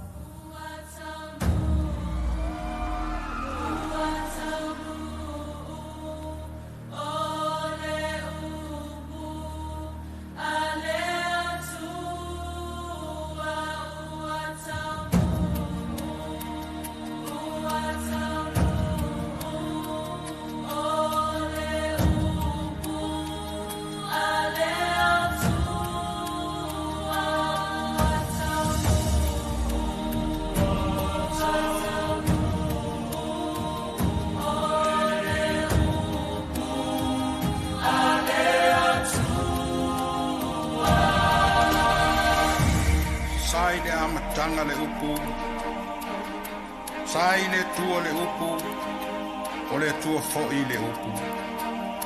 O ia lava sai le tua i le amatanga, le ia whaia mea umalava. Le ai fo'i se mea tasi na whaia i le i whaia e ia.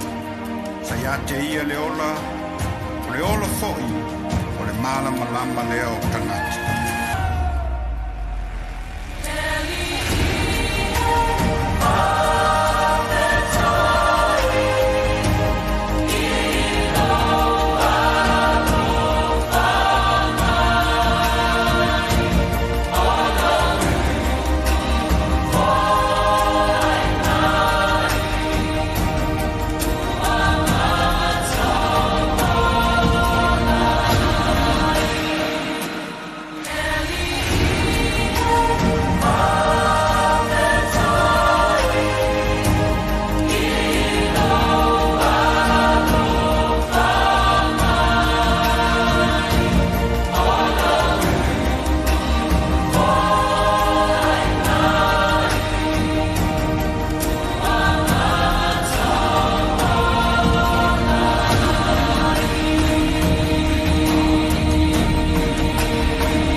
For the question,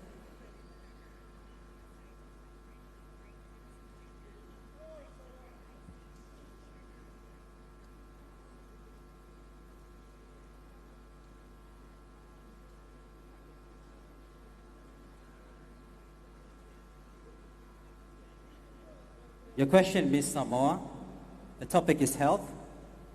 mental health is seen as another prevalent health concern in the Pacific. It is a very sensitive issue due to pride, shame, and denial. How do you believe societal attitudes towards mental health can be improved?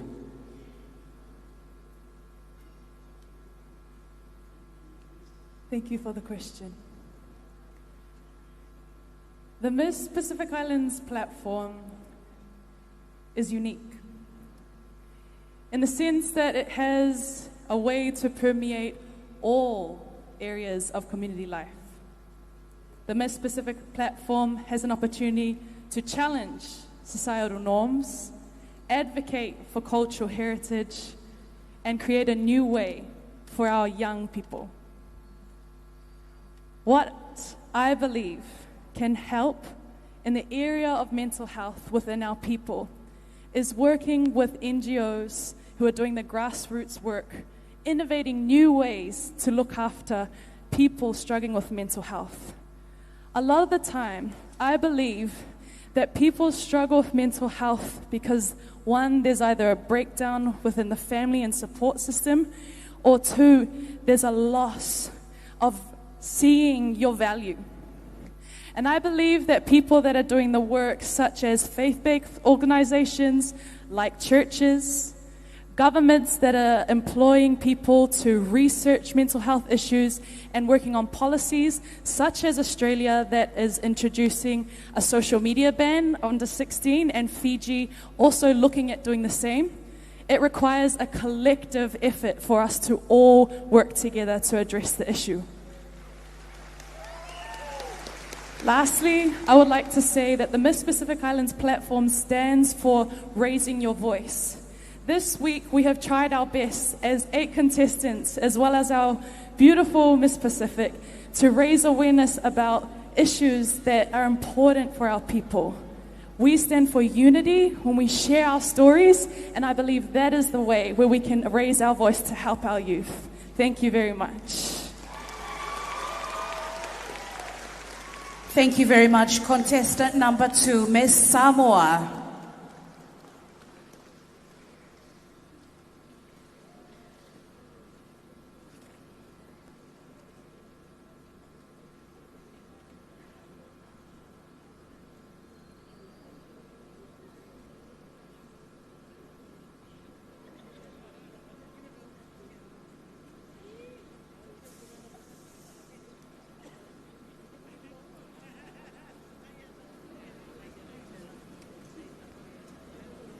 Ladies and gentlemen, introducing contestant number 3, Miss Tonga.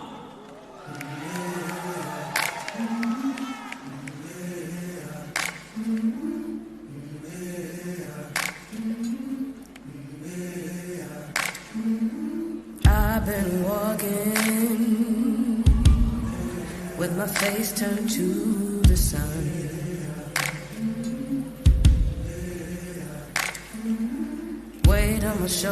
Miss Tonga's cape is crafted from Ngatu Uli black tapa, encompassing her entire body, with coconut sinnets woven and tied around her neck, depicting Hikuleo, the goddess of Tonga, disguising her true identity as she makes her way out of Pulotu with her hook.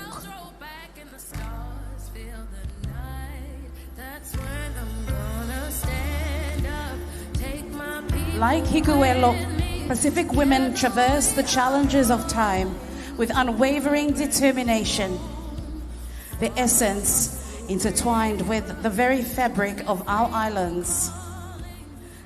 In the heart of the Pacific, women stand as towering pillars of strength, embodying resilience and grace amidst the ebb and flow of life's currents.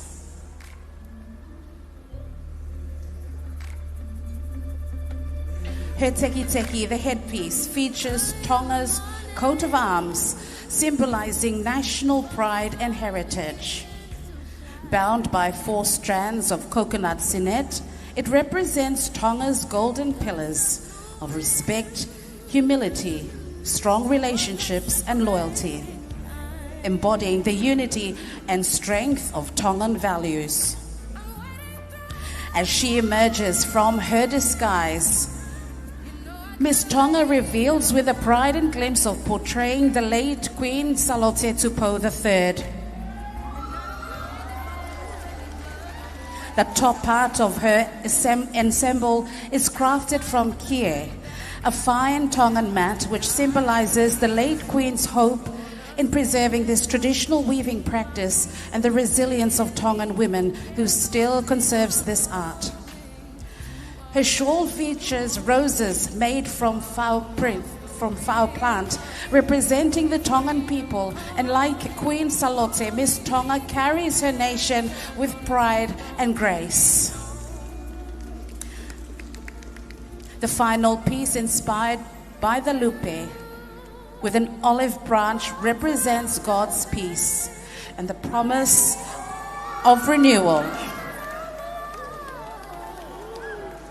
Her final attire is adorned with 5,000 pearls and 1,000 mother-of-pearl shells stitched into tapa and kie, symbolizing the diversity and unity of Tonga with other Pacific islands.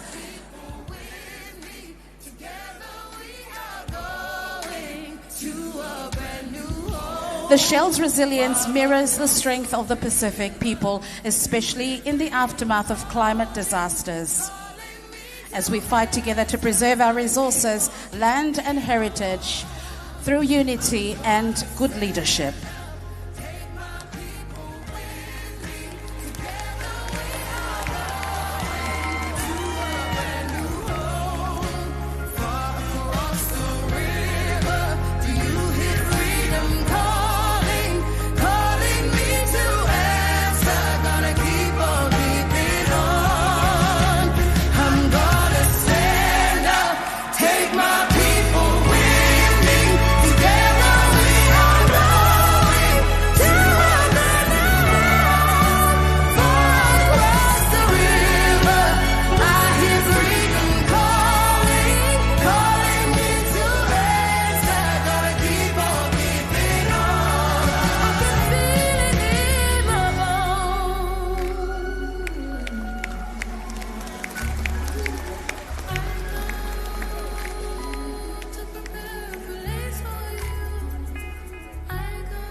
And your question, Miss Tonga?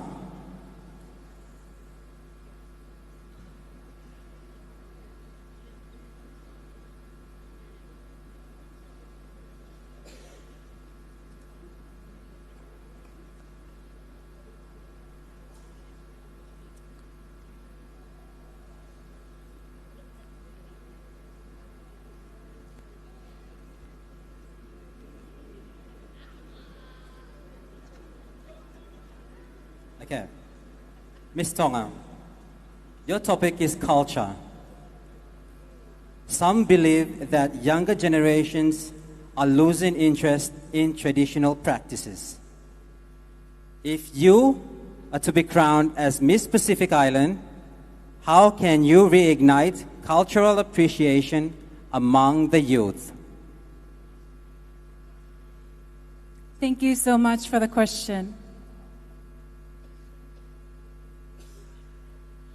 Culture is known as our own identity. It tells who we are to the world, that we are Pacific Islanders.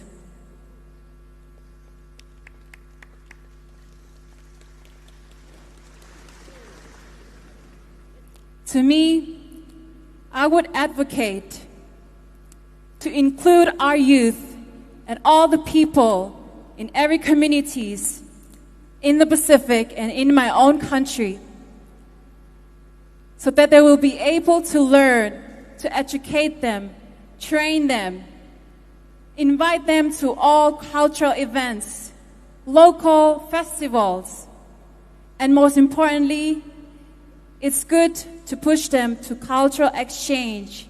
These will help them.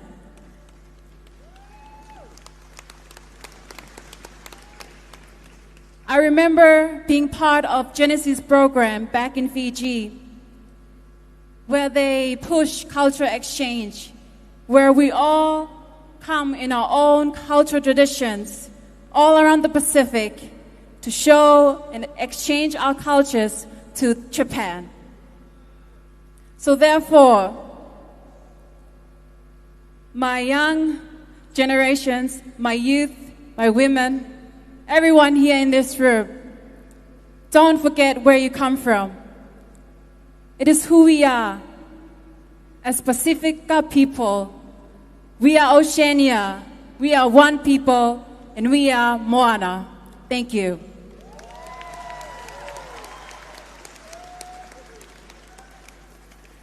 Thank you very much, contestant number 3, Miss Tonga.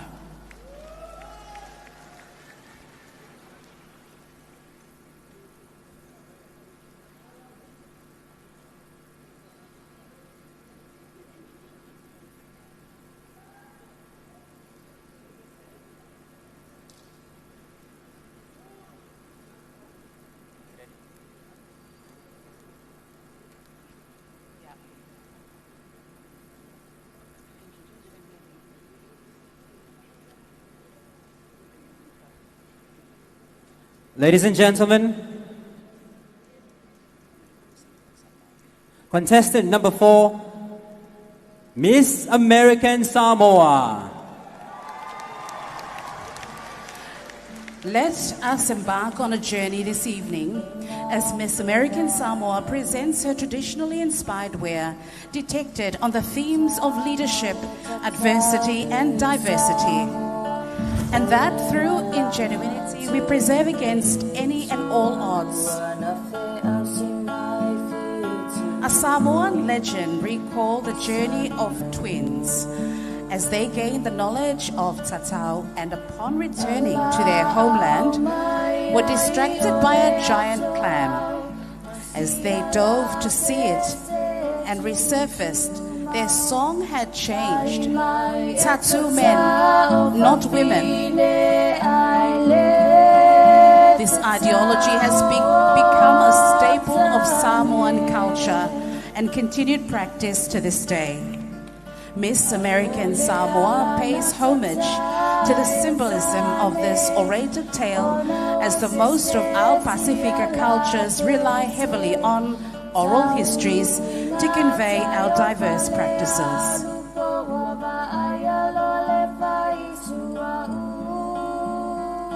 As she walks forward in a structural cocoon embodying the birth or beginning, this garment is made entirely of woven pandana sleeves and printed mulberry bark laid around her as a form of protection.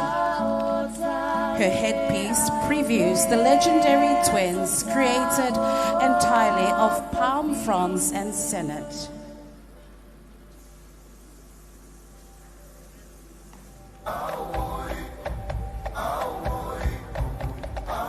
As she opens her arms, she transforms into a clam, a symbol of obstacles through time and tide, as seafarers and caretakers of our lands, a nod to the legends of the seas that impact our cultures and a reminder that against all odds, our ingenuity as people is to be revered.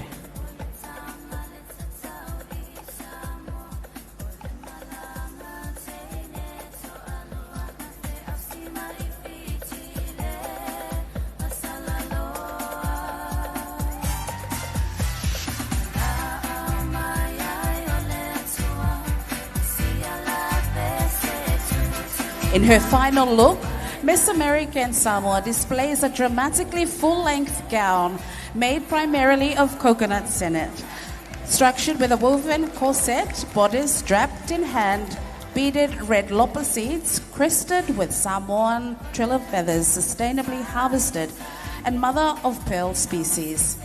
Her overall garment is the representation of our interconnectedness. Although diverse of culture, we are still one people, connected by the seas. We are leaders in adversity. We are diverse. We are the Pacific.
Miss American Samoa, please speak your question.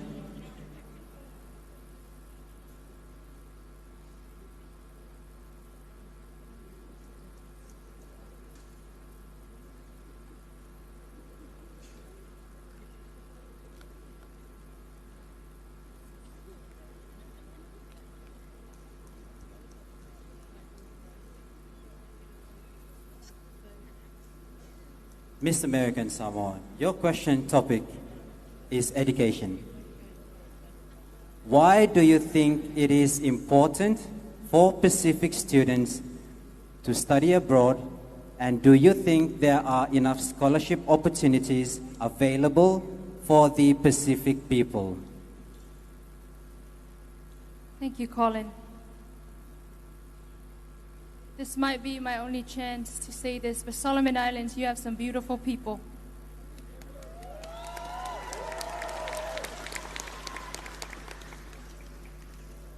Do I think that there are enough scholarships available to Pacific students?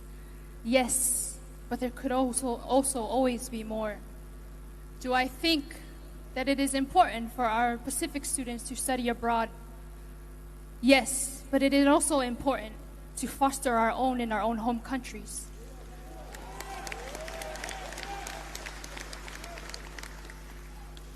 I believe that education is subjective to the person.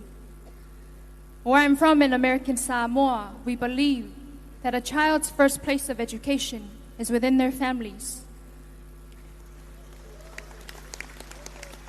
O le whalea onga mo mo ta mai titi o to tonu o lona ainga. A child's first place of education is within their families. So although I do believe that it is important for us as Pacifica people to study abroad, don't never neglect the teachings that we started within our families.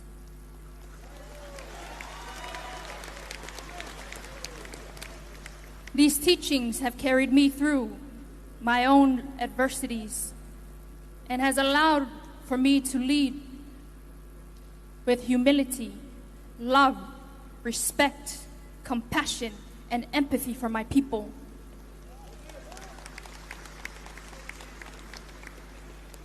And lastly, Solomon Islands and the rest of the world and the Pacific who are watching, Western education might be the only way that workplaces see the advancement and the progression of our societies. But do not ever forget the primitive knowledge of our ancestors got us here today.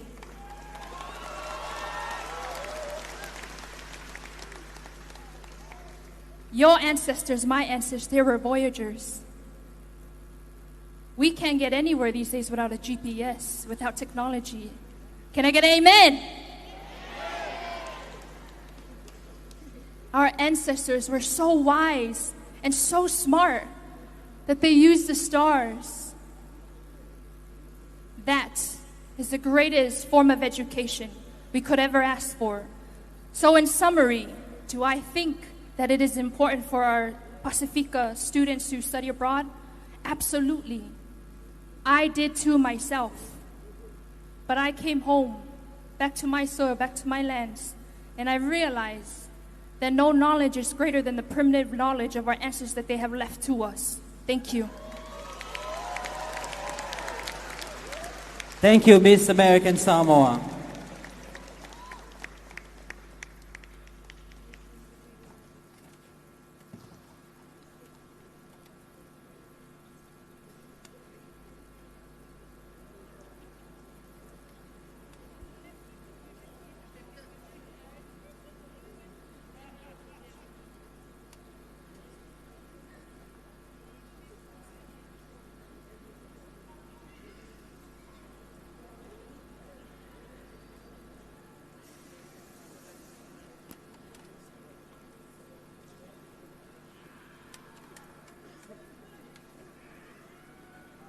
Ladies and gentlemen, contestant number 5, Miss Kiribati.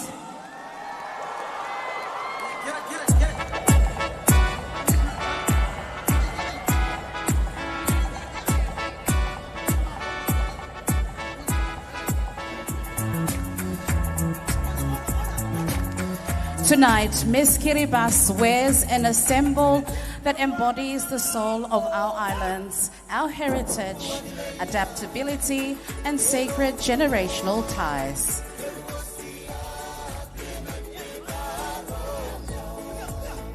Every element is woven with tradition infused with the spirit of our ancestors. Atop her head, a majestic frigate bird, intricately crafted from pandanus leaves, soars with grace. The sacred bird, a symbol of leadership and freedom, rises above a gleaming mother-of-pearl sun. Just as our forebears braved the ocean's depths to retrieve this precious shell for fishing lures, today it stands as a beacon of endurance, strength, and beauty. The sun's rays, woven from coconut fiber, reflecting our sacred connection to land and responsibility as stewards of Mother Nature. Her bodies, fashioned from coconut husks and adorned with delicate shells, represent the lifeblood of our islands, the land, the sea that sustain us. Secured by 3 coconut strands, each symbolizing an unbreakable foundation of faith, family, and tradition. Draped below, intricate netting speaks to the fragile balance of life on our atolls, shaped by the forces of change. Her skirt, woven from pandanus and coconut leaves, unfolds a visual narrative of intergenerational unity, love, and femininity. 33 shimmering shells adorn its hem, representing the 33 islands of Kiribati.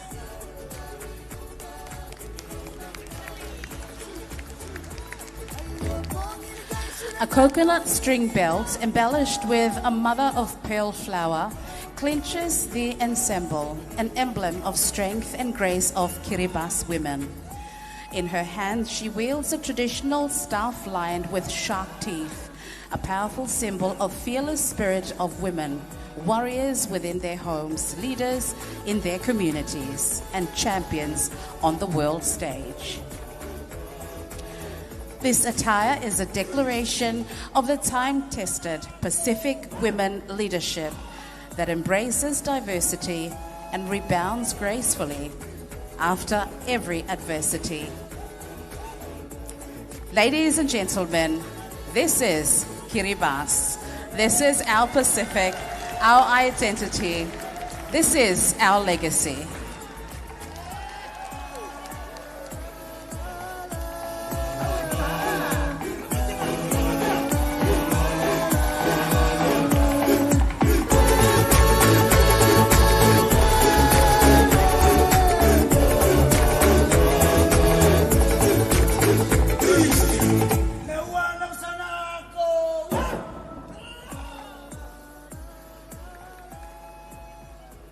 Ms. Kiribati. And your question?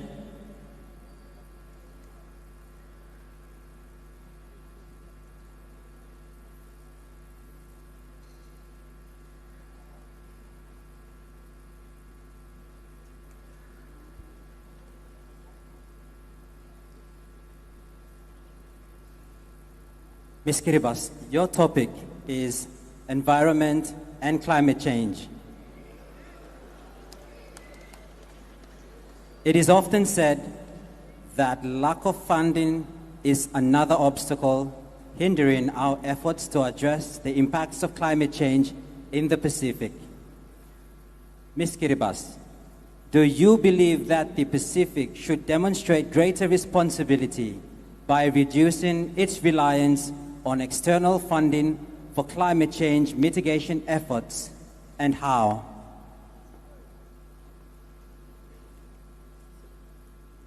Before I answer that question, would you mind repeating that one more time, please?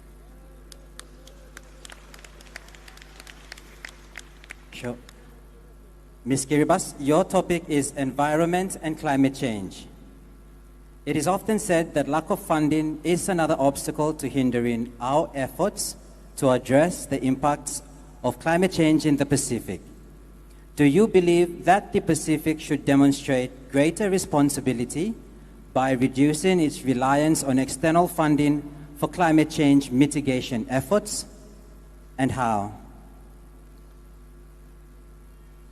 Thank you for the question.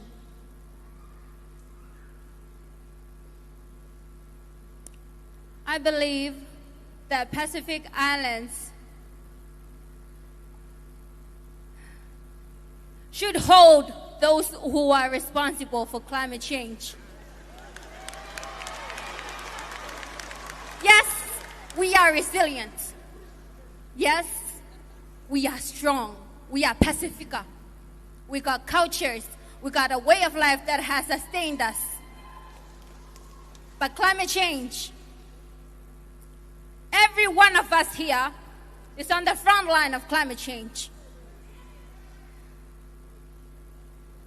Then why should we not get those who are responsible to provide, to assist in our mitigation efforts, in our adaptation methods?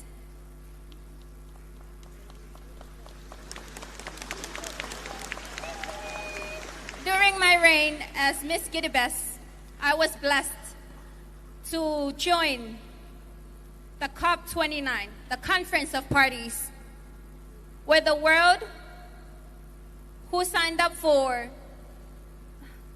the Paris Agreement get to meet again. And this is where I understood the importance of climate funding, climate finance. If we use this well, from the COP29, although the results were a bit something to think about, there was something good that came out of it. And that was the amount of climate finance that the developed countries have agreed to assist the developing countries, especially us on the front lines of climate change, in our mitigation and adaptation methods. If we use this funding well, and we have better access to it, I believe we can continue to be more sustainable. Of course, our cultures, our way of life, our traditions have led us all here to be united on this platform. But it don't hurt to have the assistance of those who contributed more to the greenhouse emissions, to take responsibility and assist us in our mitigations. Kiribati has a KV20, and we have been assisted well by the climate finance in mitigation efforts, although there is always room for improvement. Thank you. Thank you, Ms. Kiribati. A round of applause for Ms. Kiribati.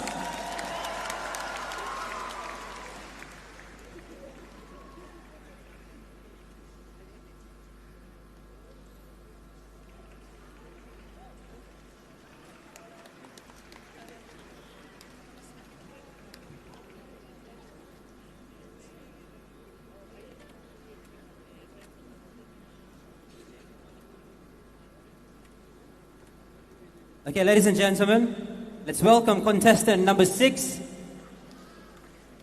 Miss Papua New Guinea.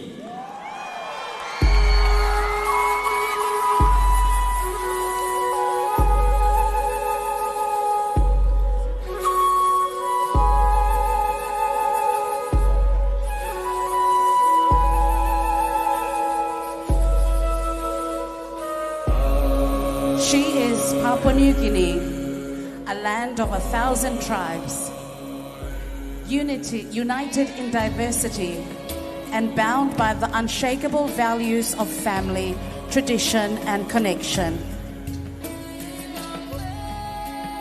Majestic and resilient, her beauty flows from the misty highland peaks to the turquoise waters of her islands, radiating the warmth and strength of her Pacific family.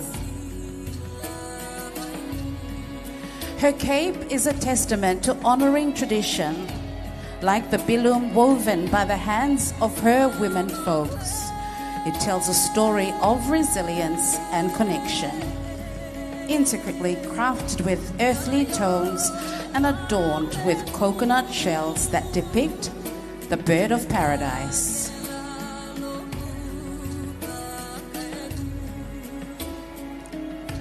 The raw bilum fiber represents the land's natural beauty, while the cape's design reflects the strength of her people. Her gown embodies the essence of Papua New Guinea and the Pacific, seamlessly blending traditional weaving techniques with contemporary elegance. Its rich design transitions from dark to light tones, inspired by the feathers of the bird of paradise.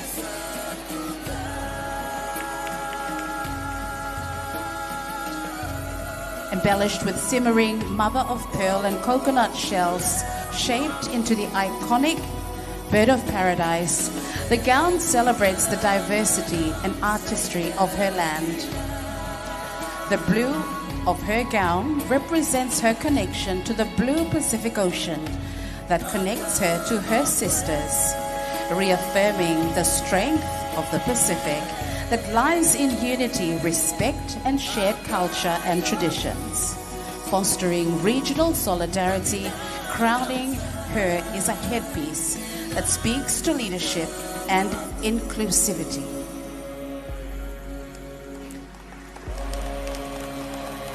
Inspired by the vibrant plumes of Princess Stephanie's Estrapia, the King of Saxony and the Rajana, it is crafted from pandanus leaves and bilum fibers. It symbolizes unity with Papua New Guinea, the Pacific, and her role as a cultural leader on the world stage. As she celebrates 50 years of unity, this dress stands as a reflection of her journey, embracing her place in the Pacific, leading with inclusivity, diversity, and hope. She is Papua New Guinea.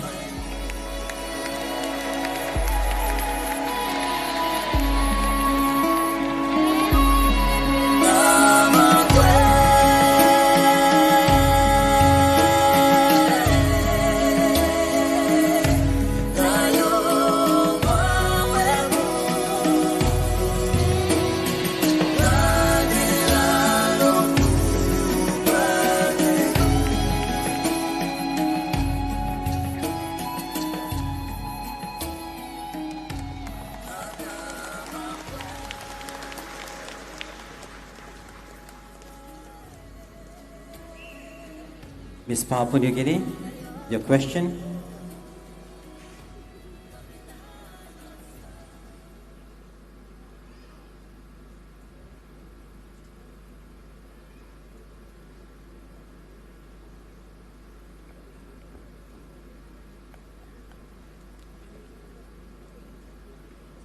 Miss Papua New Guinea, your topic is tourism. Alone, we can do so little. Together, we can do so much. This saying emphasizes the power of regionalism. How can regionalism contribute to sustainable tourism in the Pacific? Thank you for your question. To repeat, how can regionalism contribute to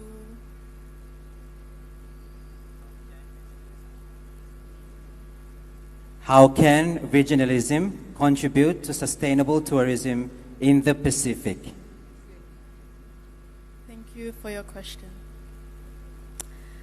The Pacific region is blessed.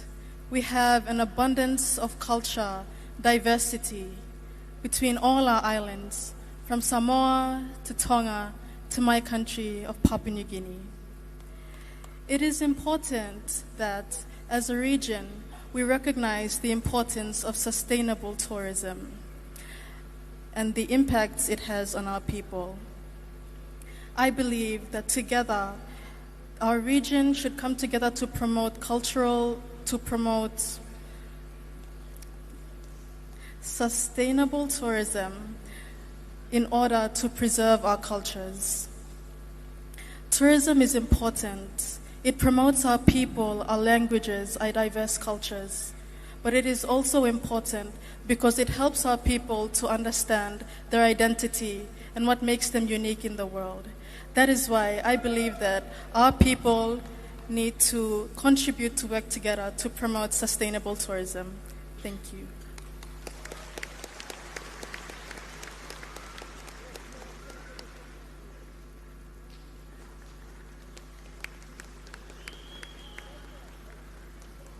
Ladies and gentlemen, a round of applause for Miss Papua New Guinea.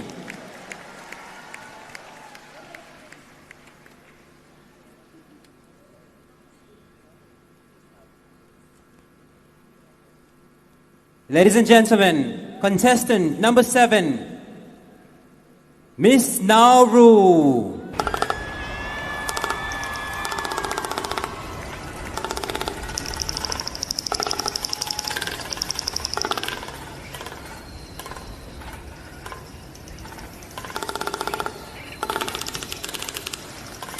Tonight, Miss Nauru stands before you in an original attire especially created for all of you in the audience tonight.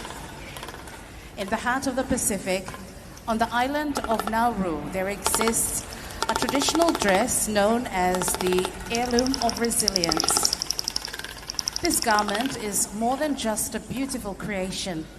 It is a profound symbol of leadership in adversity and the celebration of diversity. Miss Nauru's stunning headpiece, a dazzling representation of hand-woven majestic frigate birds crafted from vibrant pandanus leaves, showcasing the intricate craftsmanship that embodies the spirit of Nauru. Miss Nauru is wearing her handcrafted outer garment from softened and dried pandanus leaves. This exquisite garment pays homage to the rich Nauruan tradition of ekawada, also known as string figures. As she removes her outer garment, she reveals a stunning adornment made from intricately designed phosphate pieces. Each delicate piece of rock design is a powerful statement of our wealth. The attire flows gracefully as a tapestry of cultures representing the rich traditions of our Pacific nations. Each fold creates a powerful symphony of resilience. The attire further reveals vibrant and distinct birds symbolizing the peaceful nature of Pacific Islanders and characteristics of each culture. It serves as a reminder that leadership involves lifting others and recognizing the contributions of everyone in the community. As we embrace the heirloom of resilience, let us remember adversity, our strength, our diversity, our power. Ladies and gentlemen, your contestant number 7, Miss Nauru.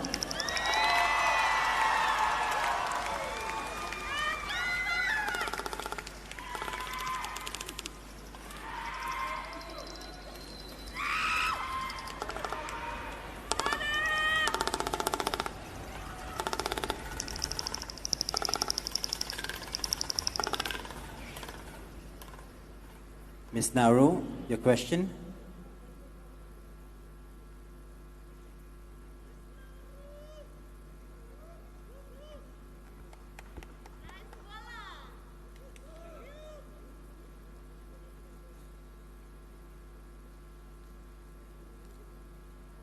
Ms. Nauru, your topic is international relations.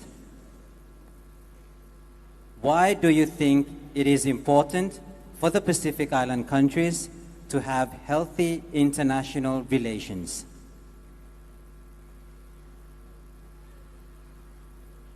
Why do you think it is important for the Pacific Island countries to have healthy international relations? Thank you for the question. I believe that us Pacific nations should have a healthy relationship with international relations.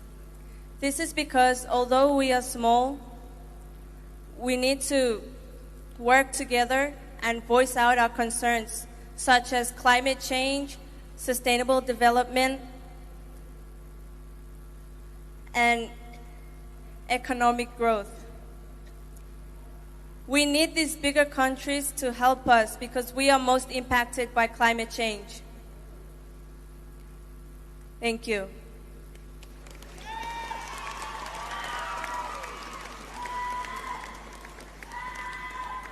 Ladies and gentlemen, contestant number 7, Miss Nauru.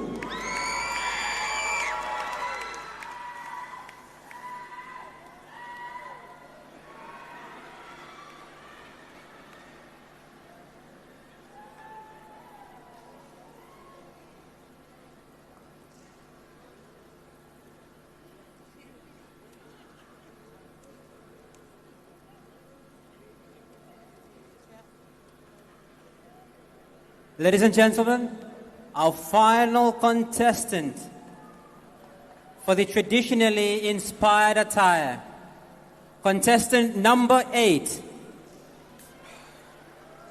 Miss Cook Islands.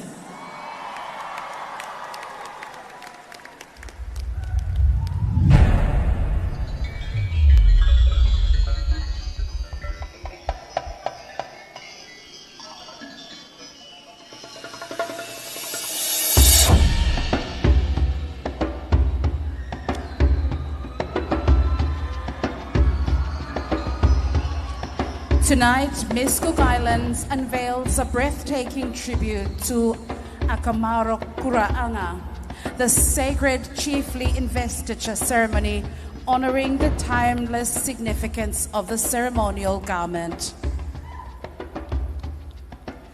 At the heart of this tradition lies the chief-elect's customary attire, an ancient symbol of divine endowment, bestowing wisdom, power, and authority.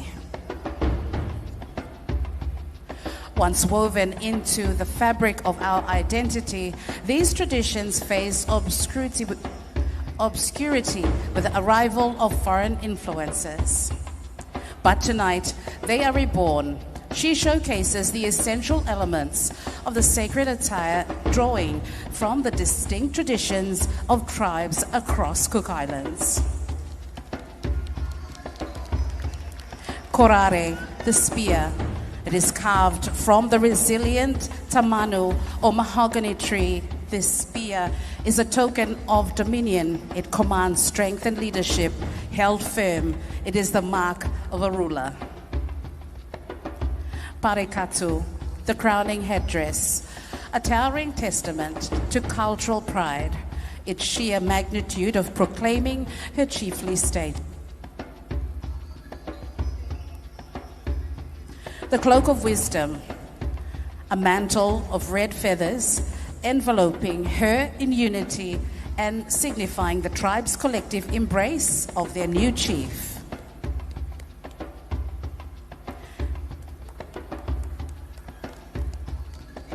As the cloak is removed,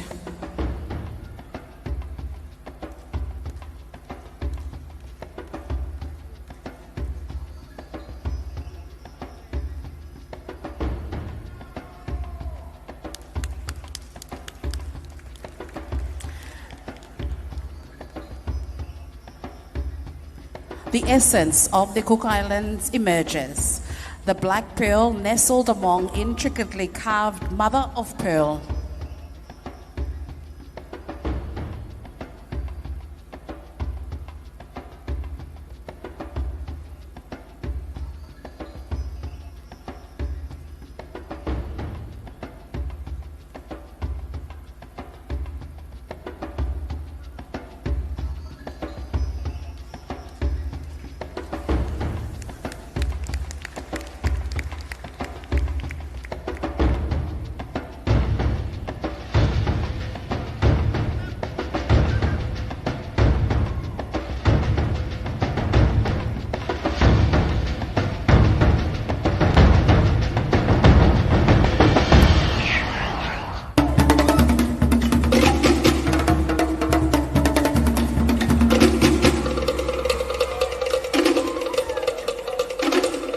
The essence of the Cook Island emerges, the black pearl, nestled among intricately carved mother of pearl, delicate rito weaving and foul or piriao plates. This rare treasure embodies her mana, her authority and her prestige.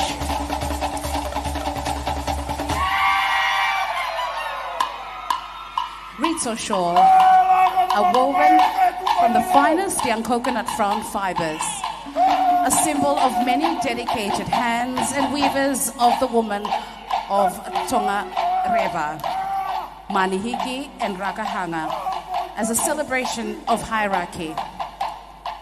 Papa and Titi, the bodice, a crafted homage to the strength and elegance of Cook Island women. Alas, the ascension of Au Ariki Vaine. Leadership is not merely a title, it is a calling, one that demands inclusivity, resilience, and adaptability. The greatest leaders embrace diversity, withstand adversity, and forge strength from challenges.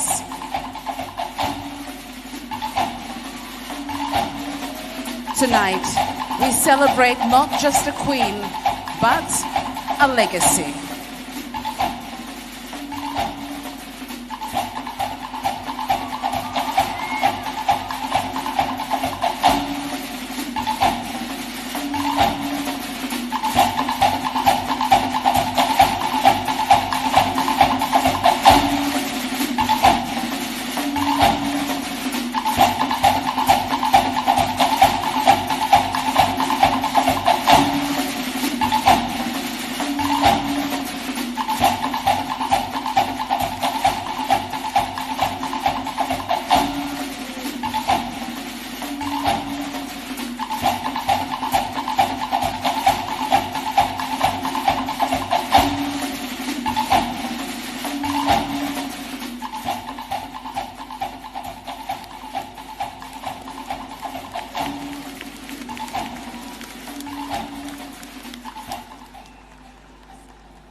Miss Cook Islands, and your question?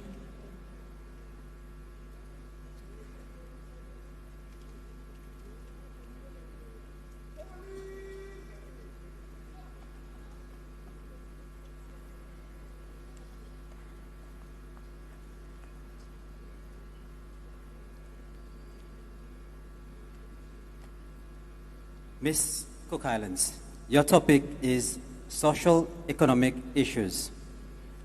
What would be your advice to your government to ensure that all members of your community are included and have equal opportunities?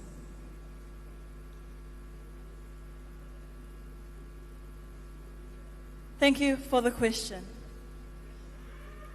I strongly believe that in this platform of the Miss Pacific Islands or the Miss Cook Islands platform, I would utilize it for the youth and the voices of our people to working alongside the government and making sure that we can invest in utilizing renewable energy like solar system or renewable power like wind power. Using this type of platform, we can get a message across to the whole world, not just our community, but every voice will be heard. I would leave you with the scripture for today from Philippians 4, verse 13. I can do all things through Christ who strengthens me. Me taki atu paka, kia orana e ke manuia.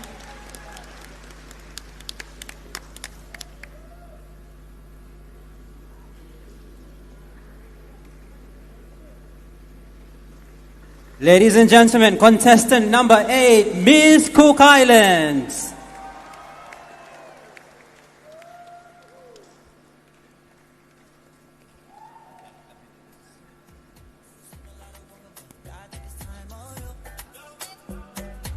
And we will once again welcome all contestants onto the stage for one final look at the traditionally inspired costumes. We would like to call back our lovely contestants onto the stage.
Thank you, ladies.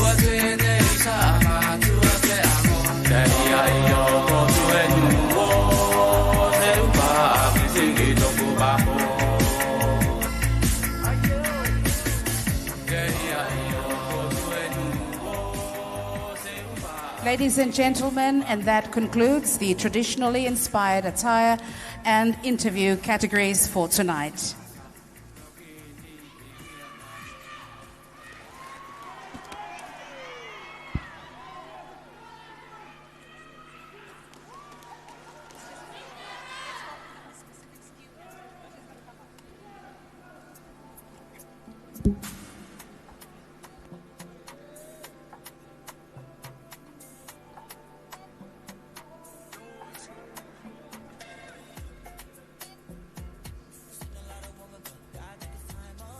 Ladies and gentlemen,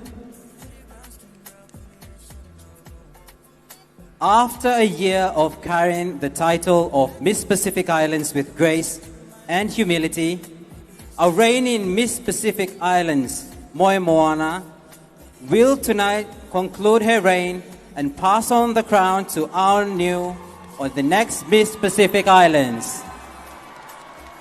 Please welcome her on stage for the farewell presentation.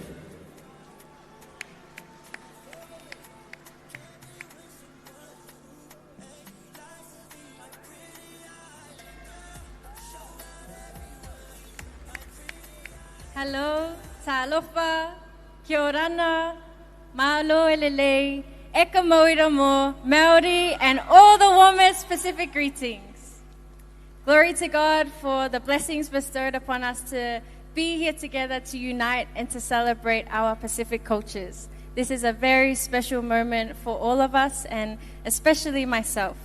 I humbly pay respects to the traditional owners of this land that we are on, here in Solomon Islands, the Guadalcanal people, and I pay my respects to their elders, past, present, and emerging, and the vibrant youth that are here in Guadalcanal. To the Honorable Prime Minister of the Solomon Islands, honorable ministers, esteemed guests, and all of our people gathered here today, I wish you all the warmest greetings, my Pacific family. There are millions of moments that I look back on in my reign as Miss Pacific Islands, and I thought I would share a few with you. As Miss Pacific Islands, I spent time recently on one of the most smallest and most remote atolls in our Pacific region, and that was in Wache in the Marshall Islands. From above, you would see no big buildings or houses, just coconut trees, the vast ocean, and a very narrow strip of land.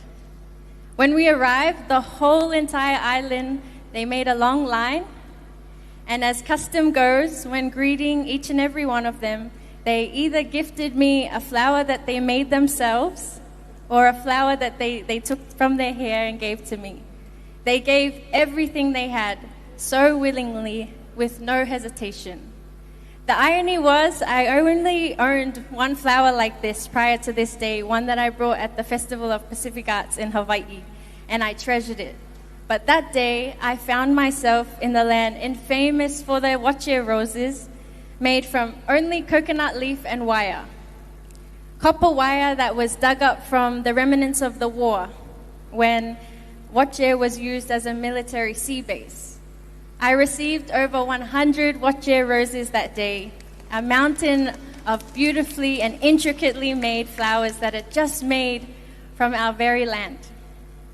These women who made these flowers transformed a tragedy of war into something beautiful that they now make livelihoods for their family.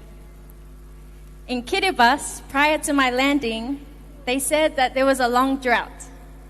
But the day that I arrived, they said it was like the heavens opened up and the rain poured down. I was told from the moment that I landed that rain was a blessing, and so many Kiribati people were coming to me and saying, "Wow, Moana, the spirit of our islands must love you because it rained. Finally, it rained." These are just moments where you feel that connection, even though it's not your home or a place of belonging, you feel that you're at home, that instant connection. I have had the opportunity as Miss Pacific Islands to sit at the feet of the people and learn from wisdom of many traditional leaders, such as High Chief Ratu Rakambau in Fiji, matriarchs in Palau, Her Royal Highness Princess Angelica Latui Fuibeka Tukuaho of Tonga, paramount chiefs in Samoa, and also the now Māori Queen, Ngā Waihono i te Pō. I have been able to sit at conference tables with world leaders and Pacific leaders, and I've met people from all corners of our region at the Festival of Pacific Arts in Hawaii. My point is that what I know about this platform, the Miss Pacific Islands, is that it is a divine calling, a calling to lead and serve your people. And it's not just to love and lead and serve the people that are connected to you by blood or by island, but by ocean. The people that are connected to you by the largest ocean in the world. In the Pacific, we are so blessed because we understand that the heavens, the land, the sea speaks to us. We know as Pacific people that the Pacific is not just the beauty that we see with our eyes, but it is what is felt in the heart, the soul, and the spirit. I feel a type of a nostalgia, especially coming here to the Solomon Islands. I feel a connection as if I am retracing where my ancestors once came and traversed the sea to. I feel that I am walking in their path, and that is so special to me, and I am so grateful for the opportunity to be in this position.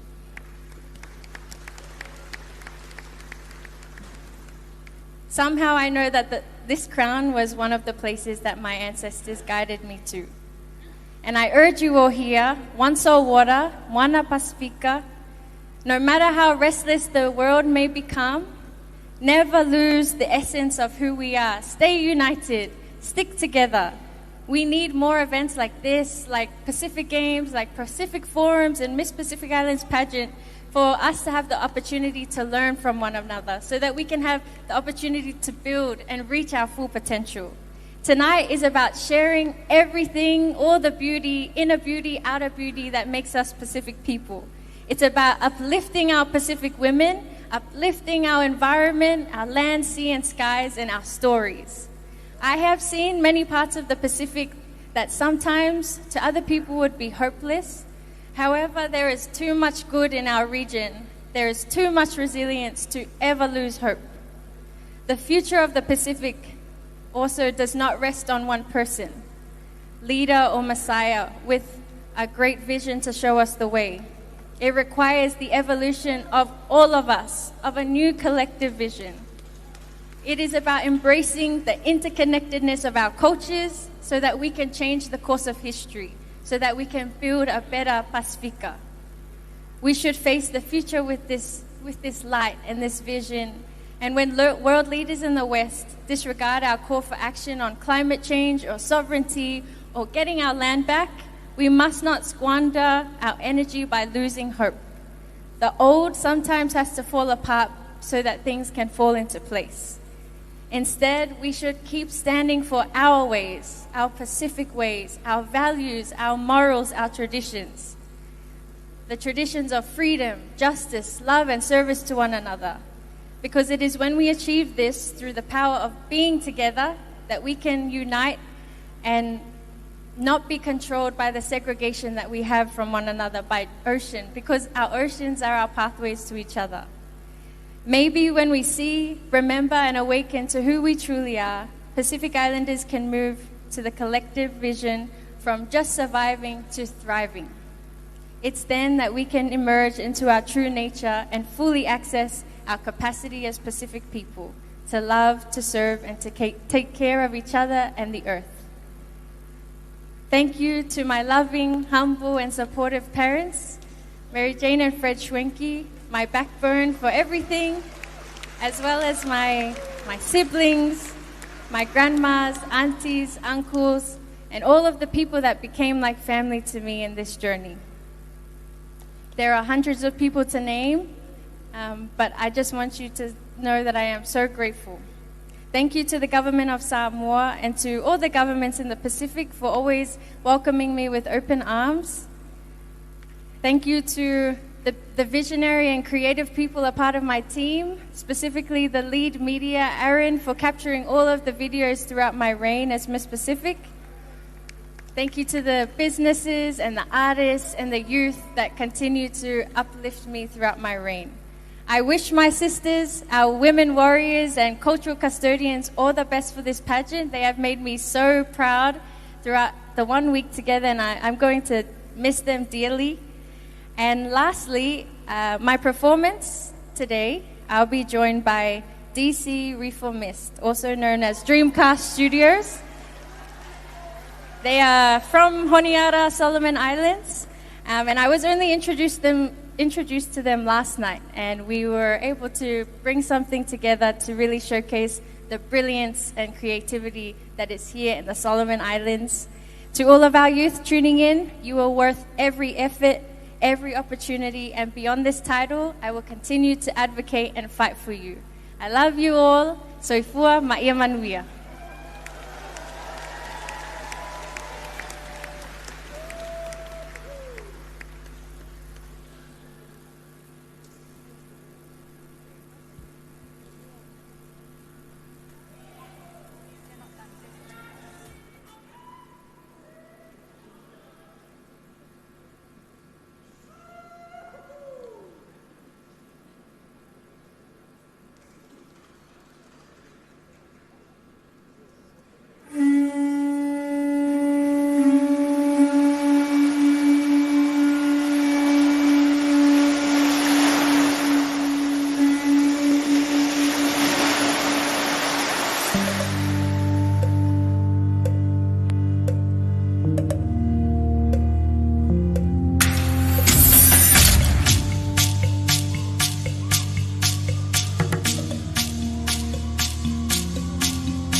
Amazing performance there. Thank you, Moe Moana.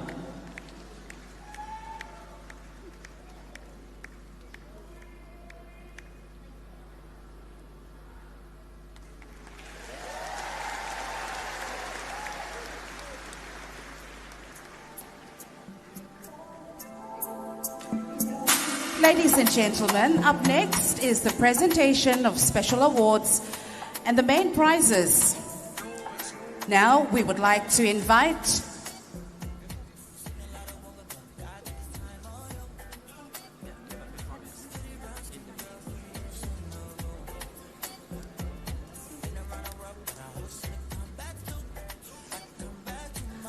Okay, well, apologies for that. I think our results for the prizes is still being looked at. We don't have the final awards here, but while waiting and before we call back our contestants for the final look, I think we'll just have to go for another break with entertainment, and then we'll be back with the presentation of special awards.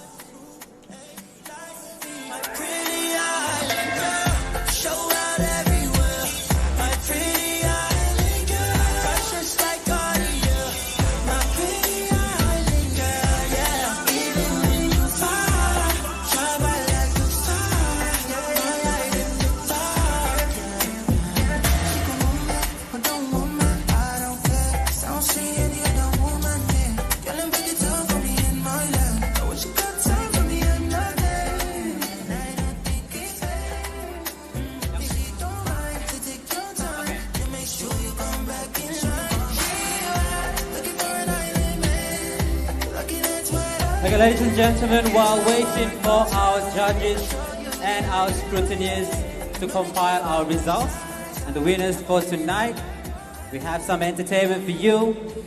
While waiting for our esteemed judges and scrutineers to provide us with the results for tonight's Miss Pacific Islands pageant. In the meantime, ladies and gentlemen, put your hands together for young Davy. Take one. Take one.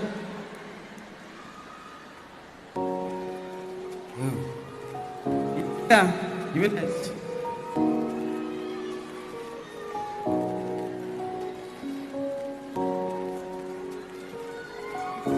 Be set.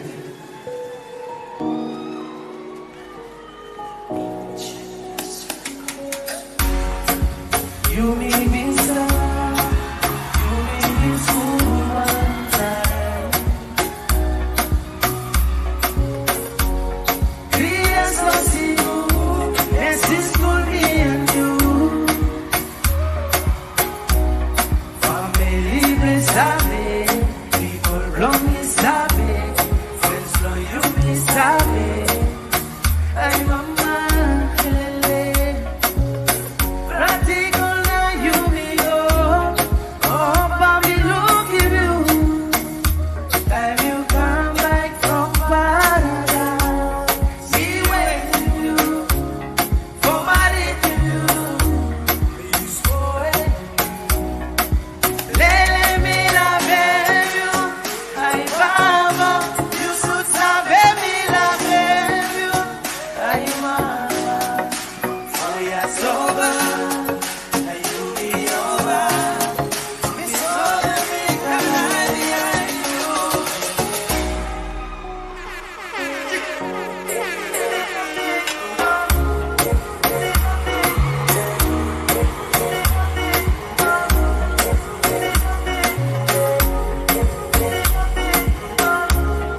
Yes, yeah. Much love.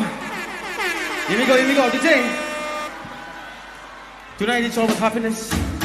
Hey! Hey!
Nice. Let's love family, Manta family. You me say. You me still go. You choose. You me still go. You me still go.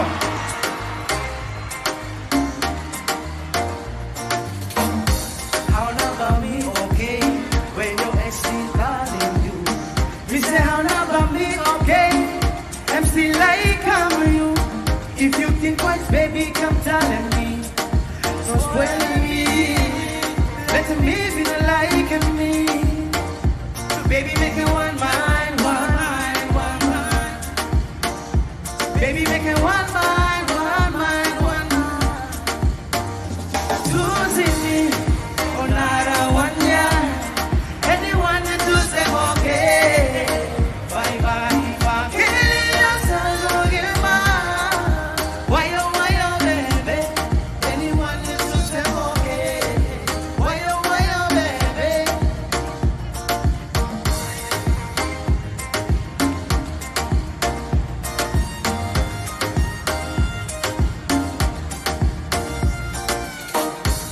Don't make a mistake, tire. Choosing me on my neck.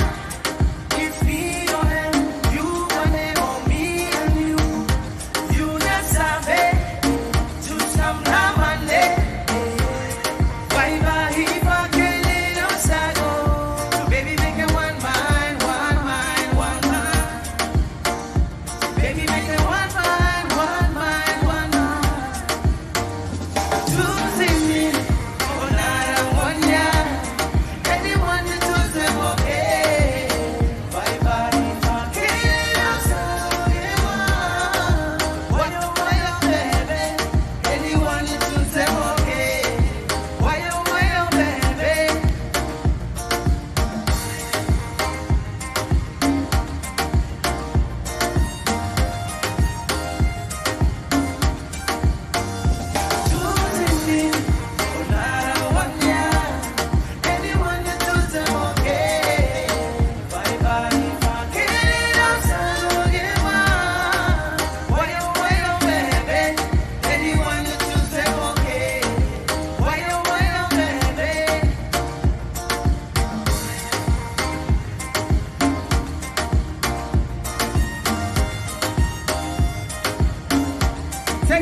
Thank you.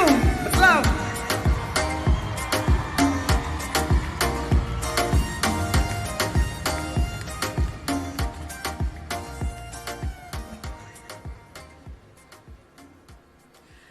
Thank you very much. I think a round of applause again for young Davy. Thank you very much for the chance to have a bit of a break.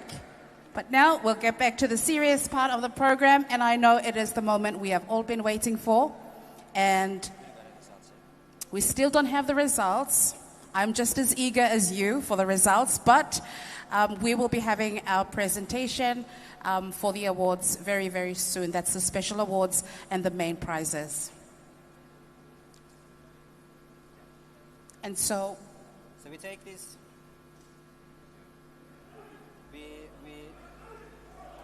So we take this opportunity to thank all our wonderful sponsors for their support, and I call upon Miss Solomon Islands Pageant Director, Miss Joyce Konophilia, to come up.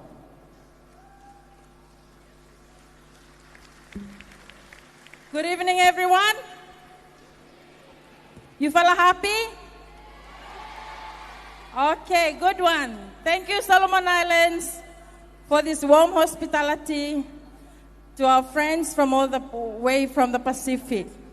First and foremost, me like to say thank you to Maslow, Honorable Deputy Prime Minister Bradley Tovosia, and the government, and the Ministry of Culture and Tourism, the Ministry of Women, Youth and Children, Ministry of Home Affairs, Ministry of Finance, as part of government support for Miss Pacific Islands Pageant 2025.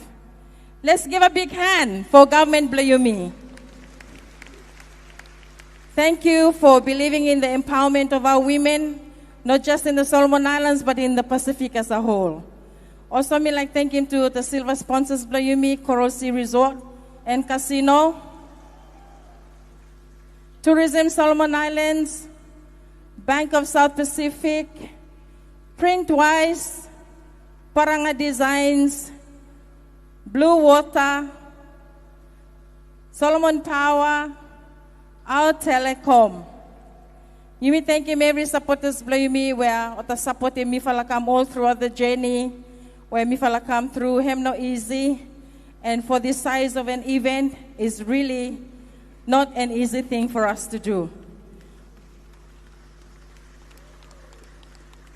But tonight, as pageant director, I'm so thankful. Thank you. I thank the Lord for giving me and my team the strength to keep going despite challenges when we meet him.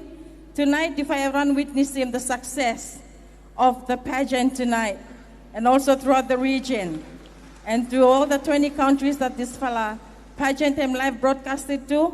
I just want to thank all of you for your support, and to the National Sports Council and Olympic body too for allow this venue for Yumi Saka Museum lo here. Thank you to the engineers, the lightings and everyone, the staging. And I want to thank my operations manager, Jessica Konophilia, for making this all come together. I want to thank the Secretariat in Samoa as well, Tracy and Patuvine, for making this happen for us too, for mentoring and for helping us to fulfill this and follow the protocols of a pageant, where some follow me for new name too, but we thank you. Thank you to Miss Pacific Island, Moimoana Shwenki. Thank you, Moimoana. You're such a beautiful girl, in and out.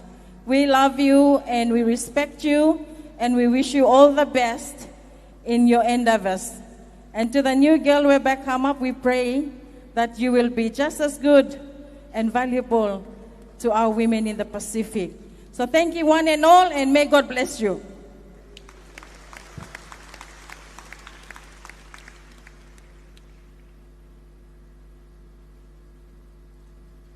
Thank you so much, Solomon Islands Pageant Director, Ms. Joyce Konophilia. We are still yet to have the results from our esteemed judges and scrutineers. It is a very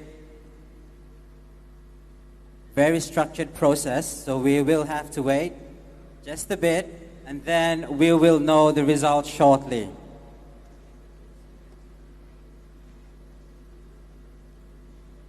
But in the meantime, we will have video highlights from a spectacular week here in Honiara for our Miss Pacific Islands pageants.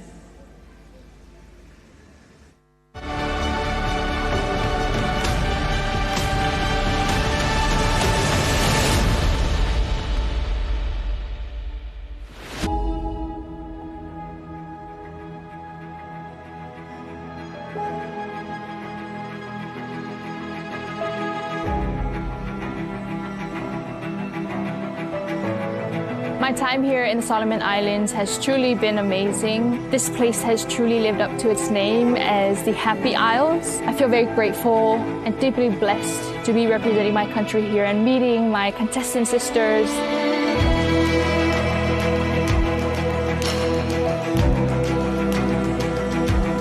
We had the privilege of visiting quite a few of our public institutions, and these visits have been very insightful, and it's more meaningful that I get to do it with 7 other beautiful sisters from the Pacific.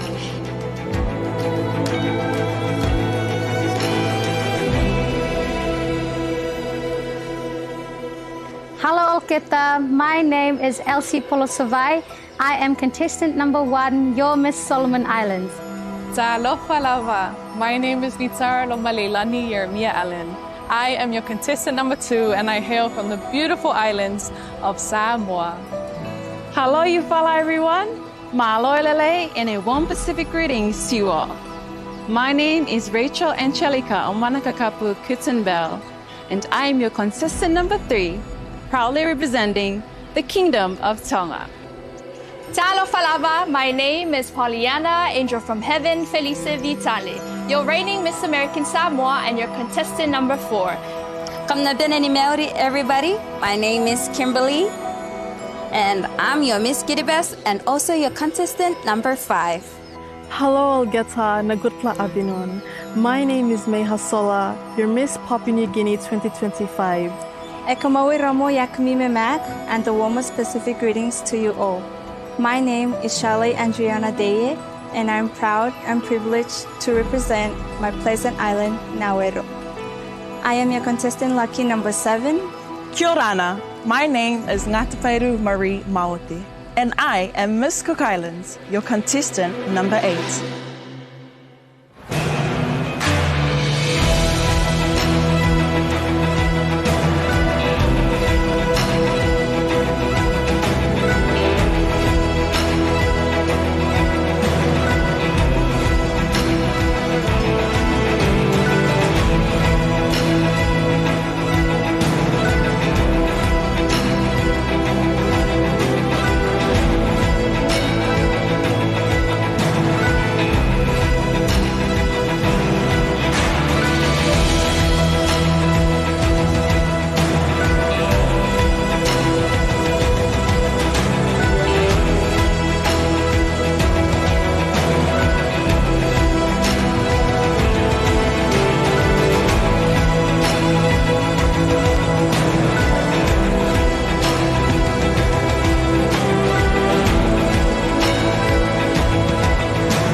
woman, but God took his time on you. Pretty brown skin girl, prettiest in the room. Been around the world, but I always seem to come back to. I come back to my roots. Maybe it's in your face, maybe it's in your ways, maybe it's in your long curly hair, baby. Maybe it's just your skin, maybe it's when you think, maybe it's just your smile. But I love your style. My pretty island girl, show out everywhere. My pretty island girl, that's just like Cartier. My pretty island girl, yeah.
Okay, ladies and gentlemen, I have word that the results are in.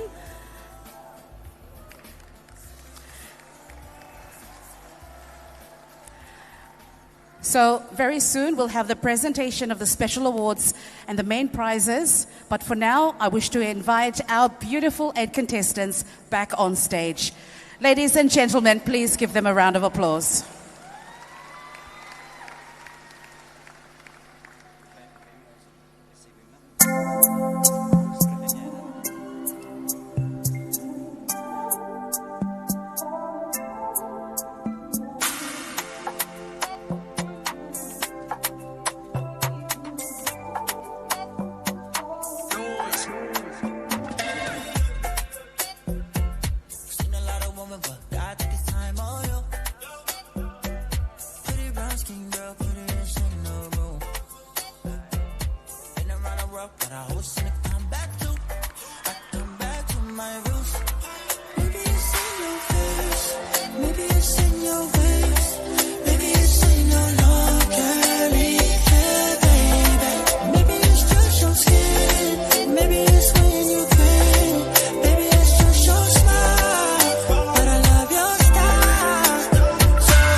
Ladies and gentlemen, please another round of applause for our beautiful 8 contestants of the 2025 Miss Pacific Islands.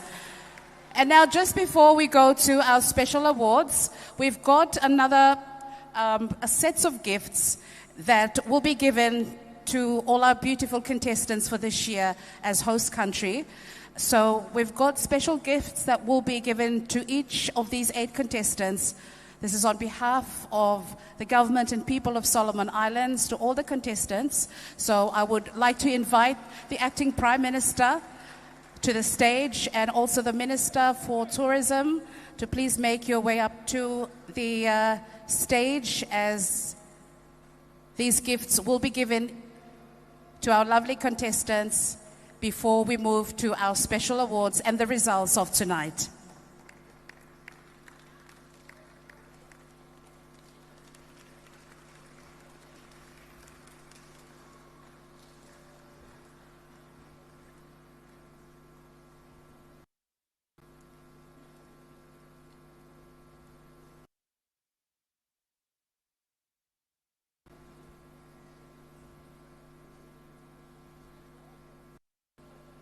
Ladies and gentlemen, the acting Prime Minister, can we have a round of applause, please, who will be making a presentation with individual gifts to our 8 contestants, also joined with the lovely Minister for Tourism.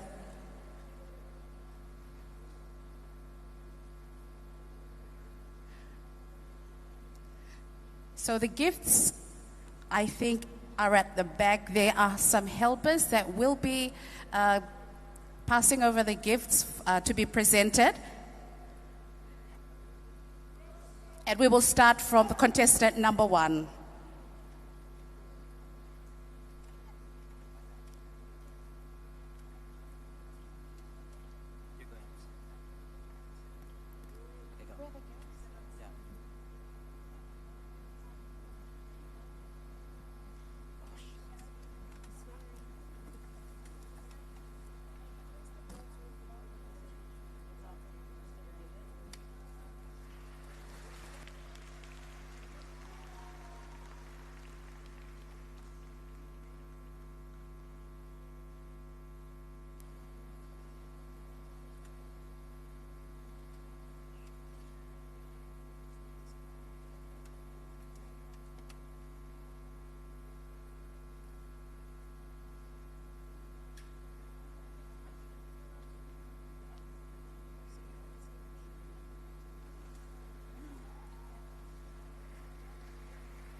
And a gift to Miss American Samoa, contestant number 4.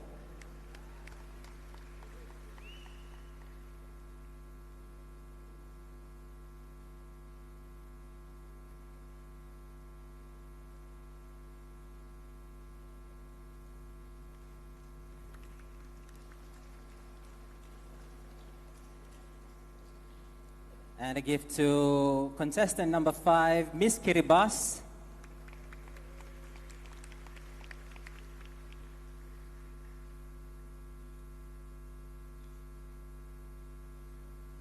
And a gift to contestant number 6, Miss Papua New Guinea.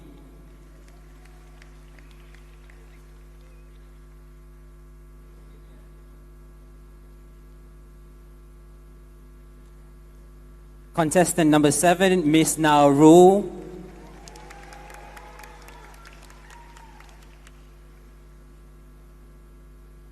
And finally, contestant number 8, Miss Cook Islands.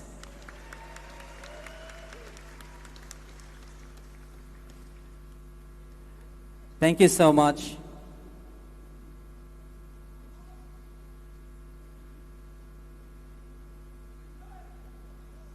And a final gift to the reigning Miss Pacific, May Moana Swanky.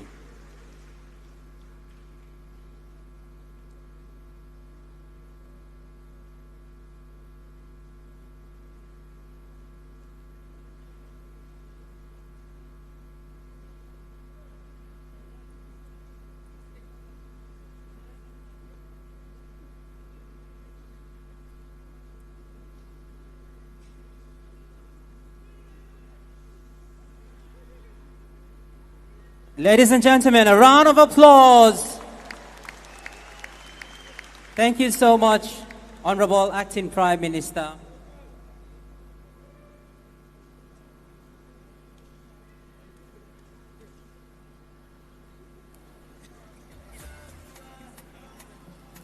Ladies and gentlemen, it is now time for our results, which I would invite one of the scrutineers who would come up to the podium that we're standing on here and to give the results.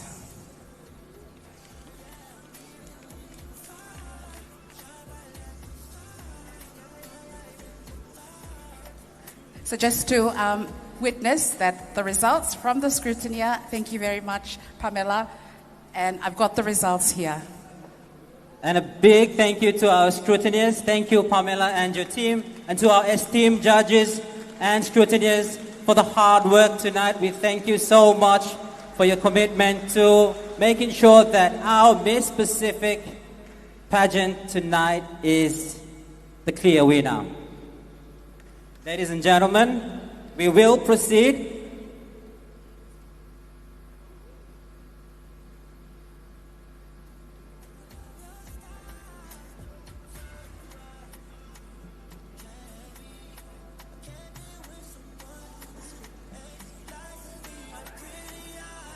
So we begin with the special awards for the costumes and design.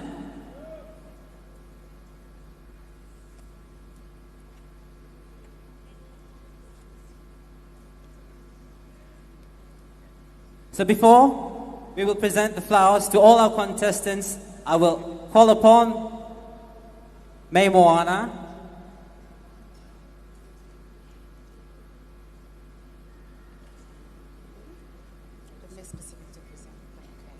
the current Miss Pacific, to present the flowers to our contestants.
Thank you very much, Miss Pacific Moe Moana Shwanki, who has just given out bouquets. Very soon, from any moment from now, will be passing on the crown to the new Miss Pacific 2025. We shall now move on and begin with the special awards for the costumes and designs.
Apologies for the delay. We just have to make a confirmation on how the points were given with the score sheet, and then we will soon announce the winner of the first special award.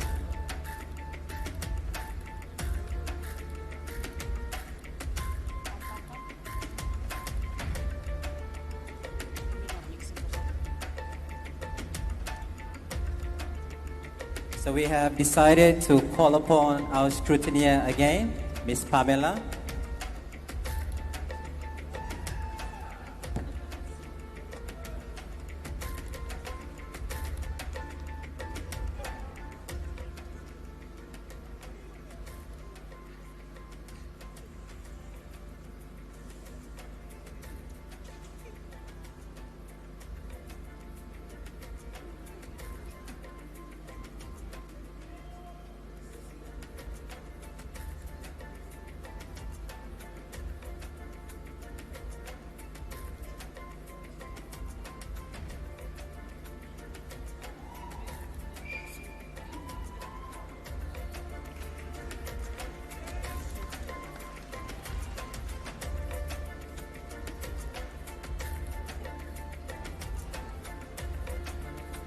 Ladies and gentlemen, we have a clear winner for the traditionally inspired attire.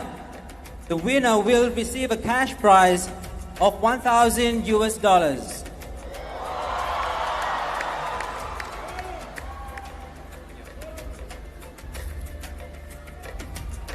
And the best traditionally inspired attire goes to contestant number 3, Miss Tonga.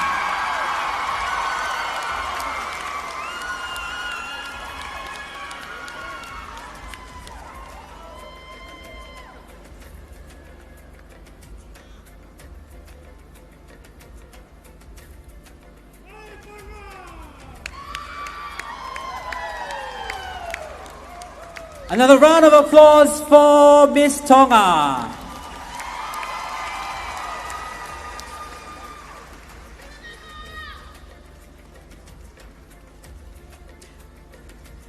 Our next special award is the best sarong, and will receive a cash prize of $350.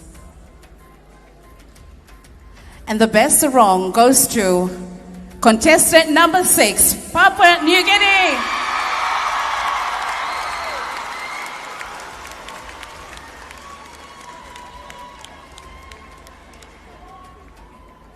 The Best Sarong Award is sponsored by Genesis Catering. A big thank you to Jensis Catering. Thank you so much.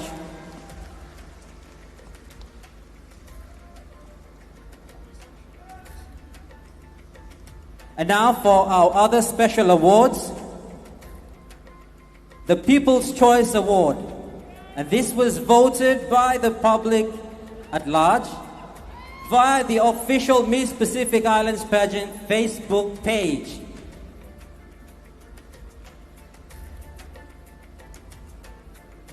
The People's Choice Award winner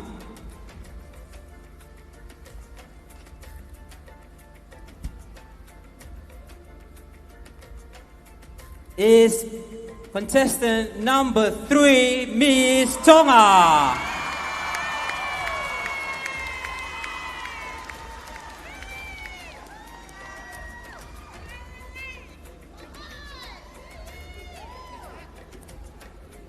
The People's Choice Award is proudly sponsored by Tourism Solomons. A big round of applause to Tourism Solomons.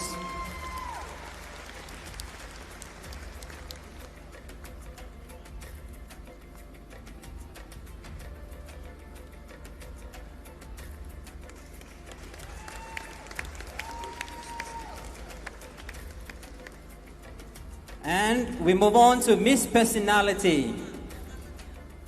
Miss Personality was voted by the contestants themselves, and she will receive a cash prize of $400.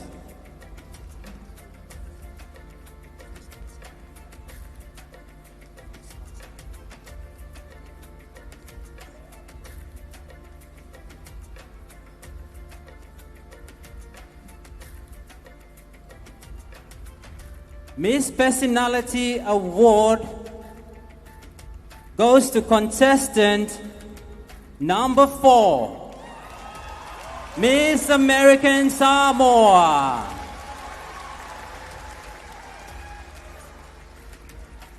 The Miss Personality Award is proudly sponsored by Palm Sugar Limited. A big thank you to our sponsor, Palm Sugar Limited, for the prize money.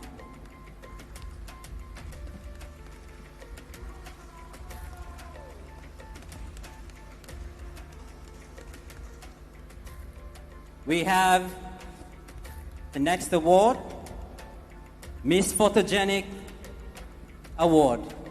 The Miss Photogenic Award is determined by the pageant's official photographer, Kevin Daly. And the Miss Photogenic Award will receive a cash prize of $500. 1,000. It has now been raised to $1,000, courtesy of Printwise. Big thank you to Printwise for that sponsorship.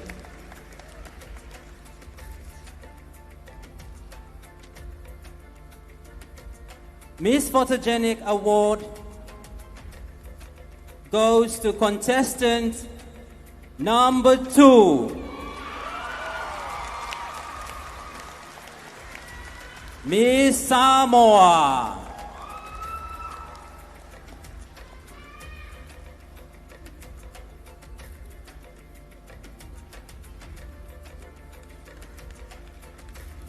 Ladies and gentlemen, another round of applause for Miss Samoa.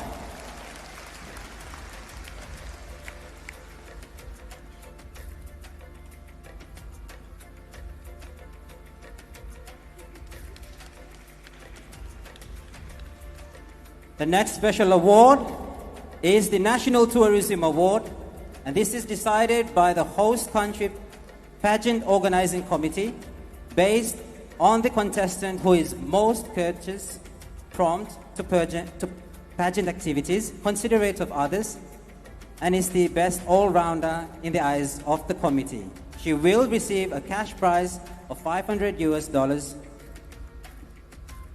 courtesy of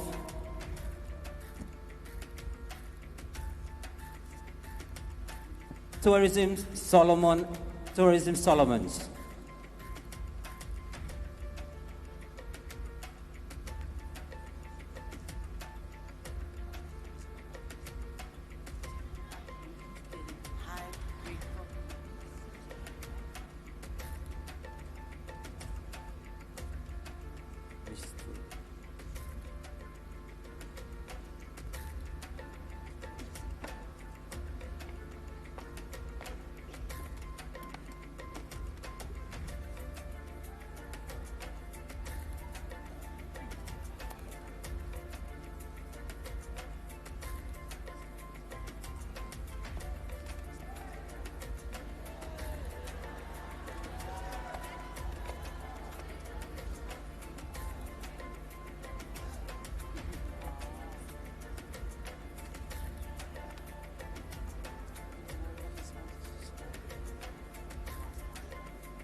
Okay, let's move.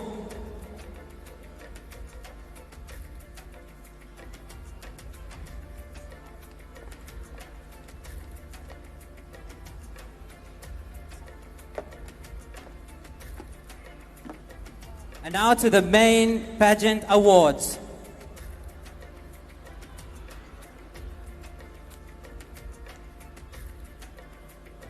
To the main pageant awards.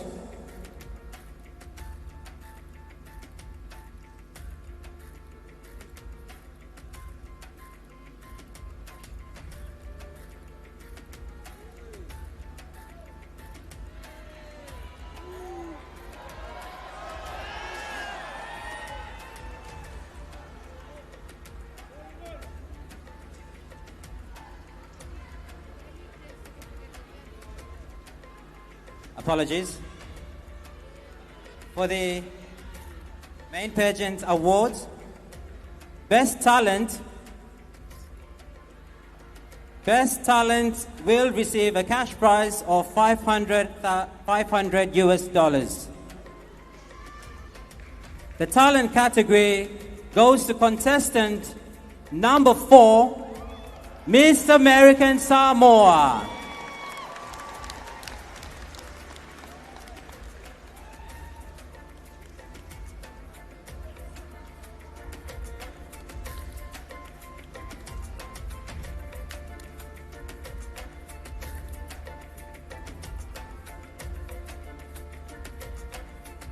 Ladies and gentlemen, a round of applause for Miss American Samoa. Our next main award is Best Interview. The winner will receive a cash prize of 500 US dollars. And the Best Interview contestant is contestant number 2, Miss Samoa.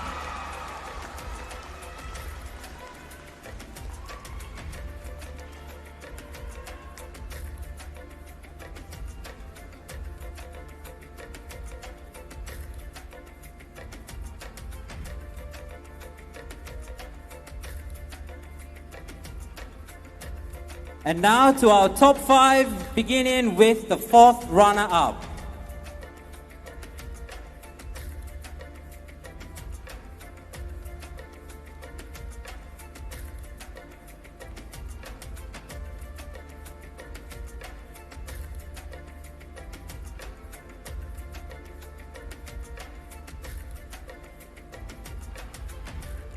Our 4th runner-up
So we just have to get the scrutineers back on stage.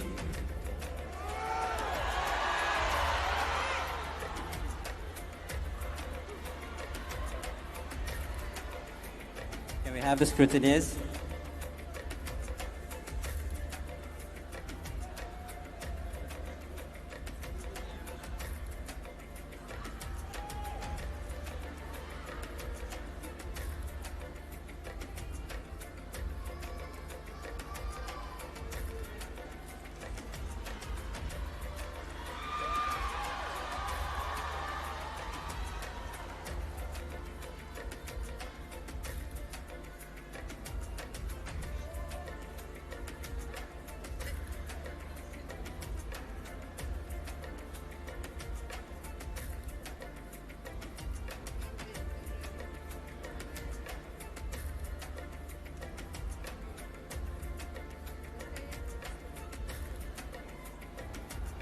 Okay, ladies and gentlemen,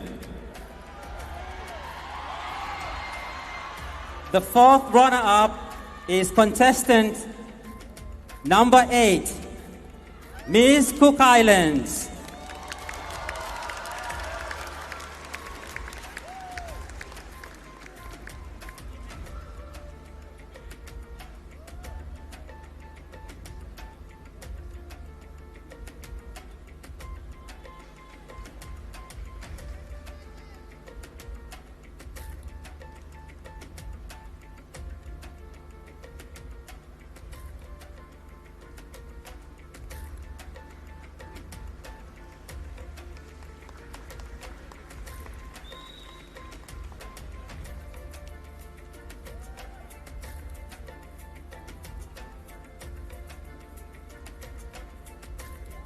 Another round of applause for Miss Cook Islands.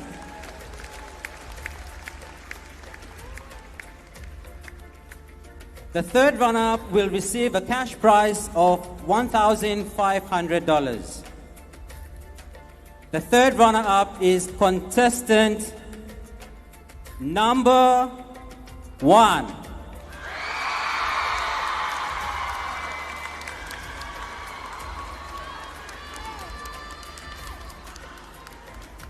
Miss Solomon Islands.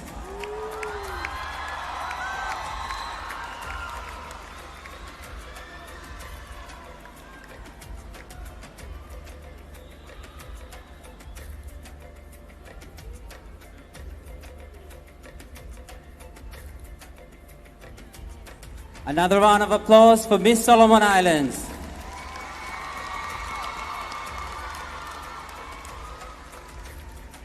The second runner-up will receive a cash prize of $2,000. The second runner-up is contestant number 4, Miss American Samoa.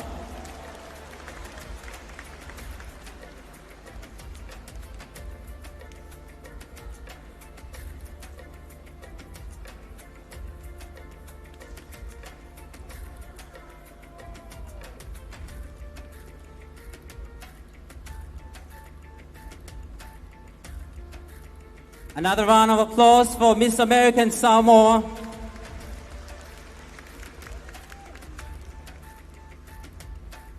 Ladies and gentlemen, the first runner-up is very important. In the event that the Miss Pacific Islands is unable to fulfill her term, for whatever so reason, the first runner-up is crowned as Miss Pacific. The first runner-up will receive a cash prize of $3,000. One of these ladies is about to be crowned Miss Pacific Islands, and she'll go on to represent the region at various regional and international events.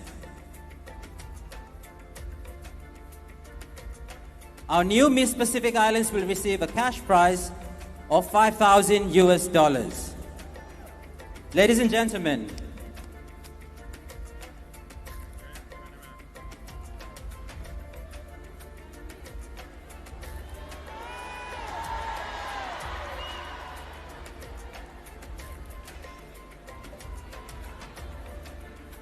okay, so we just found the Miss Tourism Award. So the Miss Tourism Award, before we announce the winner, is Miss American Samoa for Miss Tourism Award.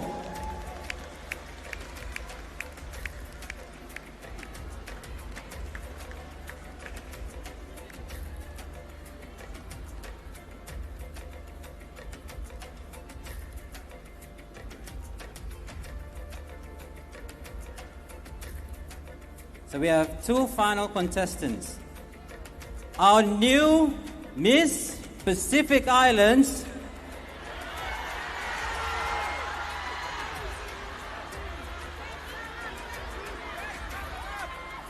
first runner-up. First runner-up. Silence. The first runner-up is contestant number 3.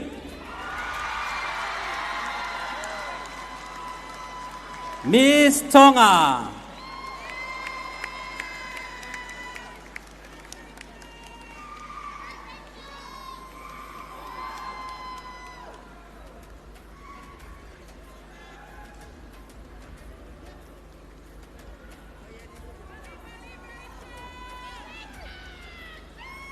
A round of applause for Miss Tonga.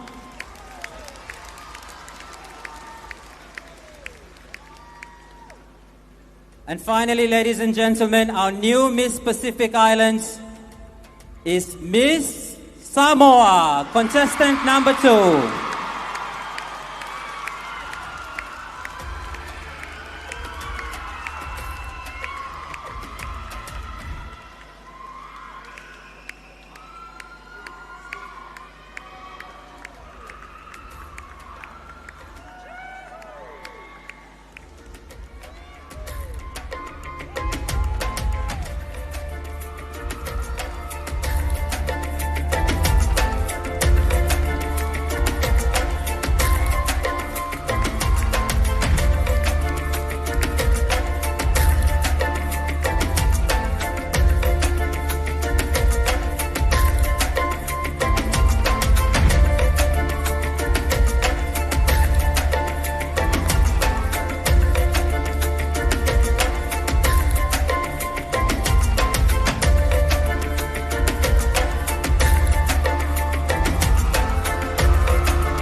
Ladies and gentlemen, our new Miss Pacific Islands, Miss Samoa.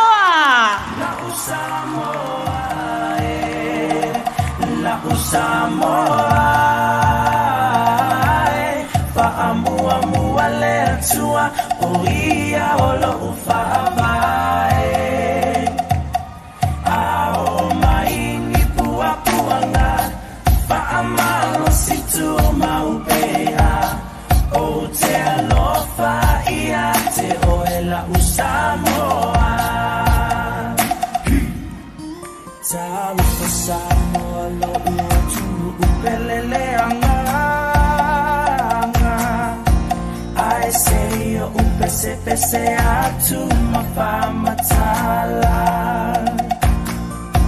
Roma mo fiele mafaya upena famatala Ua numerata si fo I oe ile Pacifica La Samoa La Samoa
Fa'amua le atua o ia olo ufa'avae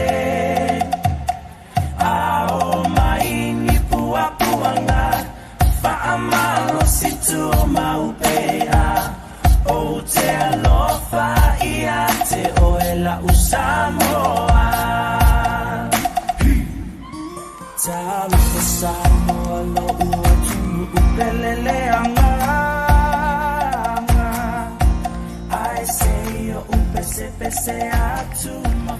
Thank you very much. Another round of applause. There you have it. Congratulations to our new Miss Pacific Islands, the new Miss Pacific Islands, Miss Samoa. And a big thank you to all of you who came out tonight for the 2025 Miss Pacific Islands, as we do have our new Miss Pacific who has been crowned.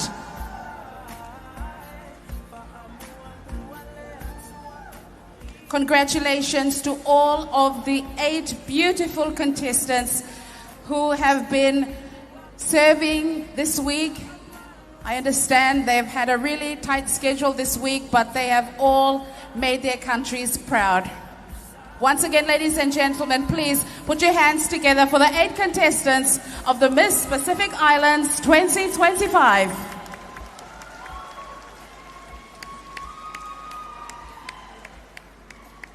And please join us in Fiji, same time next year, for the Miss Pacific Islands Pageant 2026. From all of us here in the Happy Isles of Solomon Islands, it's good night to you all.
Talofa Lava.